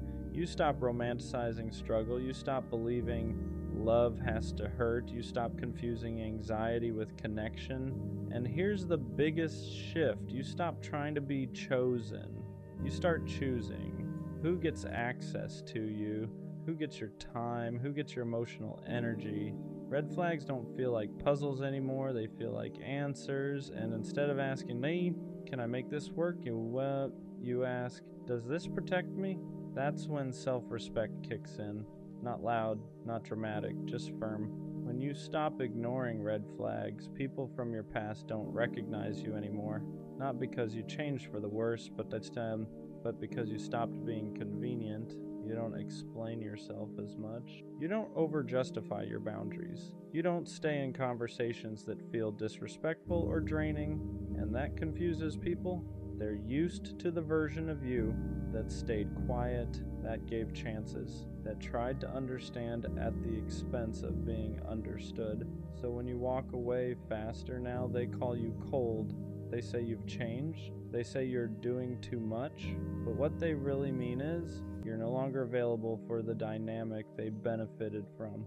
People who thrived on your tolerance don't like your standards. People who were comfortable with your silence don't like your clarity. And that's okay, because growth isn't about being liked, it's about being protected. You're not harsh, you're not bitter, you're not closed off. You're just done negotiating your self-respect. You no longer wait for disrespect to become unbearable before leaving. You don't need proof anymore. The first pattern is enough. And here's the part that matters most. The right people won't question this version of you. They won't push your boundaries. They won't test your tolerance. They won't need you to over-explain. They'll feel your standards and meet them naturally. Anyone who leaves because you stopped accepting red flags was never meant to stay anyway. That's not loss, that's alignment. Self-respect feels lonely at first, not because you're doing something wrong, but because you stopped tolerating what everyone else normalized. You don't don't have constant access to people anymore. You don't have drama to distract you. You don't have half connections keeping you entertained. And that quiet can feel heavy, because for a long time, chaos made you feel needed, and consistency made you feel chosen. Fixing things made you feel valuable. Now none of that is there, and your brain tries to convince you that you're missing out, that maybe you were happier when you stayed, that maybe standards are overrated, that maybe being lonely is worse than being disrespected. But that's just the adjustment period. You're unlearning a pattern where love had to hurt to feel real. Self-respect strips away the noise and leaves you with truth. You start seeing how many connections were built on convenience instead of care. How many people stayed because you made it easy for them, not because they valued you. And yes, that realization stings, but it also gives you something you didn't have before: peace, no guessing, no waiting, no emotional whiplash, just clarity. And from that clarity, your standards get quieter but stronger. You don't announce them, you don't defend them, you just live by them. And anyone who can't meet you there falls away naturally. Loneliness isn't punishment here. It's space to rebuild your sense of worth without someone else validating it, space to remember who you are when you're not chasing or fixing or proving. And soon, that loneliness turns into confidence. Not loud confidence, stable confidence. The kind that doesn't rush, the kind that doesn't beg, the kind that knows red flags aren't obstacles, they're directions. At some point, you realize something uncomfortable. You don't actually miss them. You miss the version of yourself that kept trying to be enough. You miss the effort you gave, the hope you held on to, the belief that if you just loved harder, things would finally change, because chasing gave you purpose. It made your pain feel meaningful. It made waiting feel justified. It made disappointment feel like part of the process. Now that you've stopped, there's nothing left to fix. And that's when the grief shows up. You grieve the time you spent trying to earn what should have been given freely. You grieve the energy you poured into people who never poured back. You grieve the patience you mistook for love, not because you were foolish, but because you cared. And it hurts to admit that caring didn't save anything. You start seeing clearly how often you ignored your own voice, how many times your body told you to leave while your heart begged you to stay. You stayed loyal to people who weren't loyal to your peace, and that realization is heavy, because now you can't go back, you can't unsee the patterns, you can't pretend disrespect was accidental. You can't convince yourself that red flags were just misunderstandings. You've outgrown the version of you that survived on hope alone, and while that growth is necessary, it still feels like loss. But here's the truth: you didn't lose something real. You let go of something that only existed because you kept tolerating it. And the more distance you get, the clearer it becomes. What you were missing wasn't love, it was self-respect. Ignoring red flags was never about love, it was about not wanting to choose yourself. Because choosing yourself meant walking away without guarantees, without reassurance, without someone else filling the silence, so you stayed. You told yourself love takes patience, that people need time, that your pain was just part of the process, but deep down, you knew the truth. You weren't staying because it felt right. You were staying because leaving felt terrifying. Terrifying to be alone. Terrifying to admit you deserved better.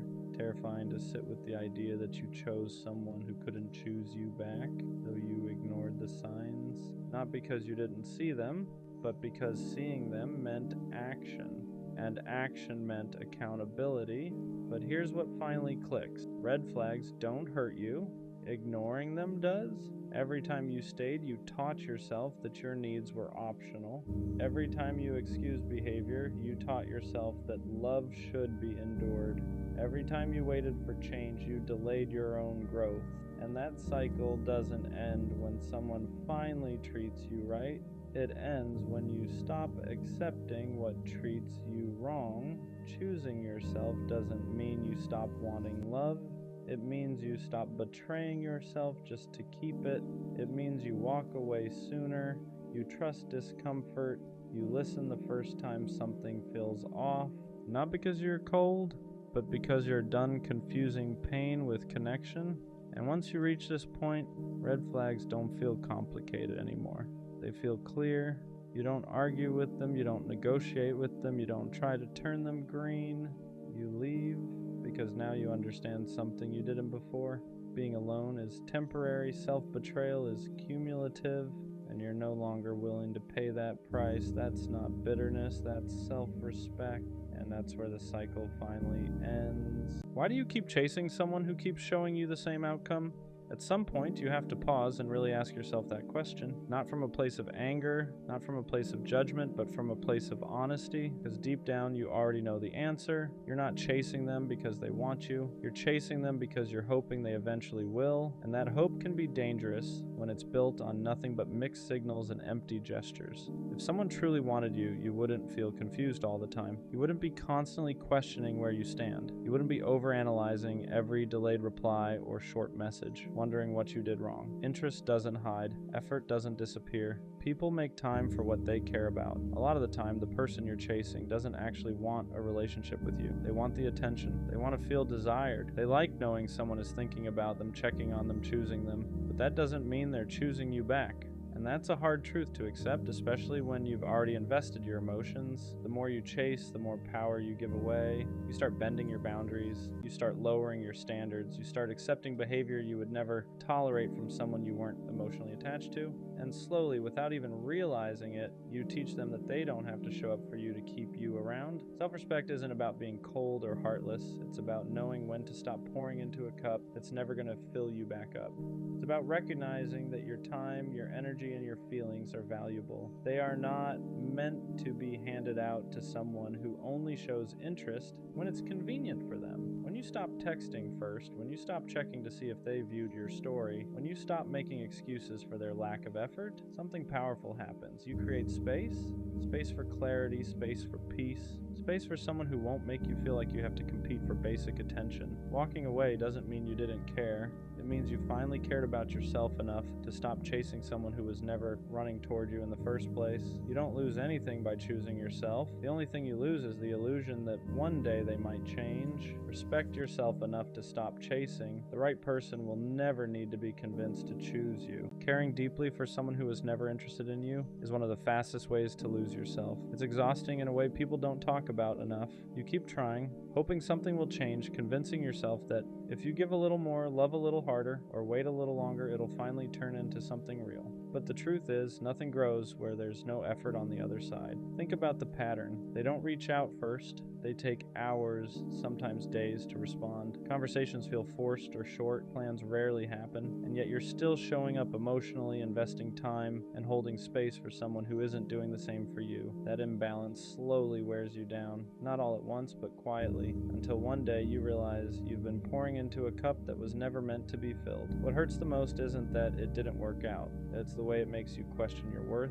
You start wondering why you weren't enough or what you could have done differently. But the reality is, your value was never the issue. Interest can't be forced, and connection can't be created by effort alone. Staying where you're not wanted teaches your mind to accept less than you deserve. It makes rejection feel familiar. It turns hope into habit and disappointment into routine. And over time, it chips away at the way you see yourself. That's why walking away isn't giving up. It's choosing to protect your peace. If someone doesn't want you, believe them. Not because you're lacking, but because the right person won't make you question where you stand. They won't leave you guessing. They won't make affection feel like a reward you have to earn. Letting go doesn't mean it didn't matter. It means you're finally allowing yourself to move towards something that does. Stop holding on to potential that only exists in your head. Stop trying to read meaning into small gestures or brief moments of attention. Consistency is clarity, and when you finally choose to step back, you'll notice something important. Your energy returns, your confidence rebuilds. You remember who you were before you started shrinking yourself to fit into someone else's indifference. Choose the path that leads you to someone who wants you without hesitation. Choose yourself.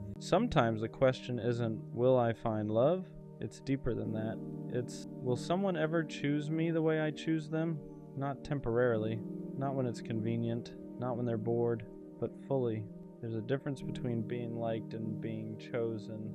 Liked is easy, chosen is intentional, and if you've been the one who always gives more, who stays longer, who loves harder, you start wondering if maybe you're meant to be the giver but never the one kept. You watch other people get picked without hesitation, publicly, proudly, confidently, and you sit there thinking, what is it about me that makes people unsure? Is it timing? Is it me? Am I too much? Not enough? And the scariest part isn't being alone. It's the thought that maybe you'll always be almost chosen. Being the almost changes you. You're not rejected loudly. You're not cut off dramatically. You're just not picked. You're the one they talk to every day until they meet someone else. The one they say they really like but never commit to. The one who's good enough to keep around, just not good enough to claim.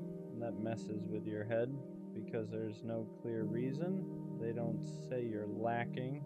They don't say you're the problem. They just hesitate. And hesitation feels personal. You start replaying everything. Was I too available, too understanding, too patient, or maybe not exciting enough, not mysterious enough, not whatever it takes to be chosen instantly?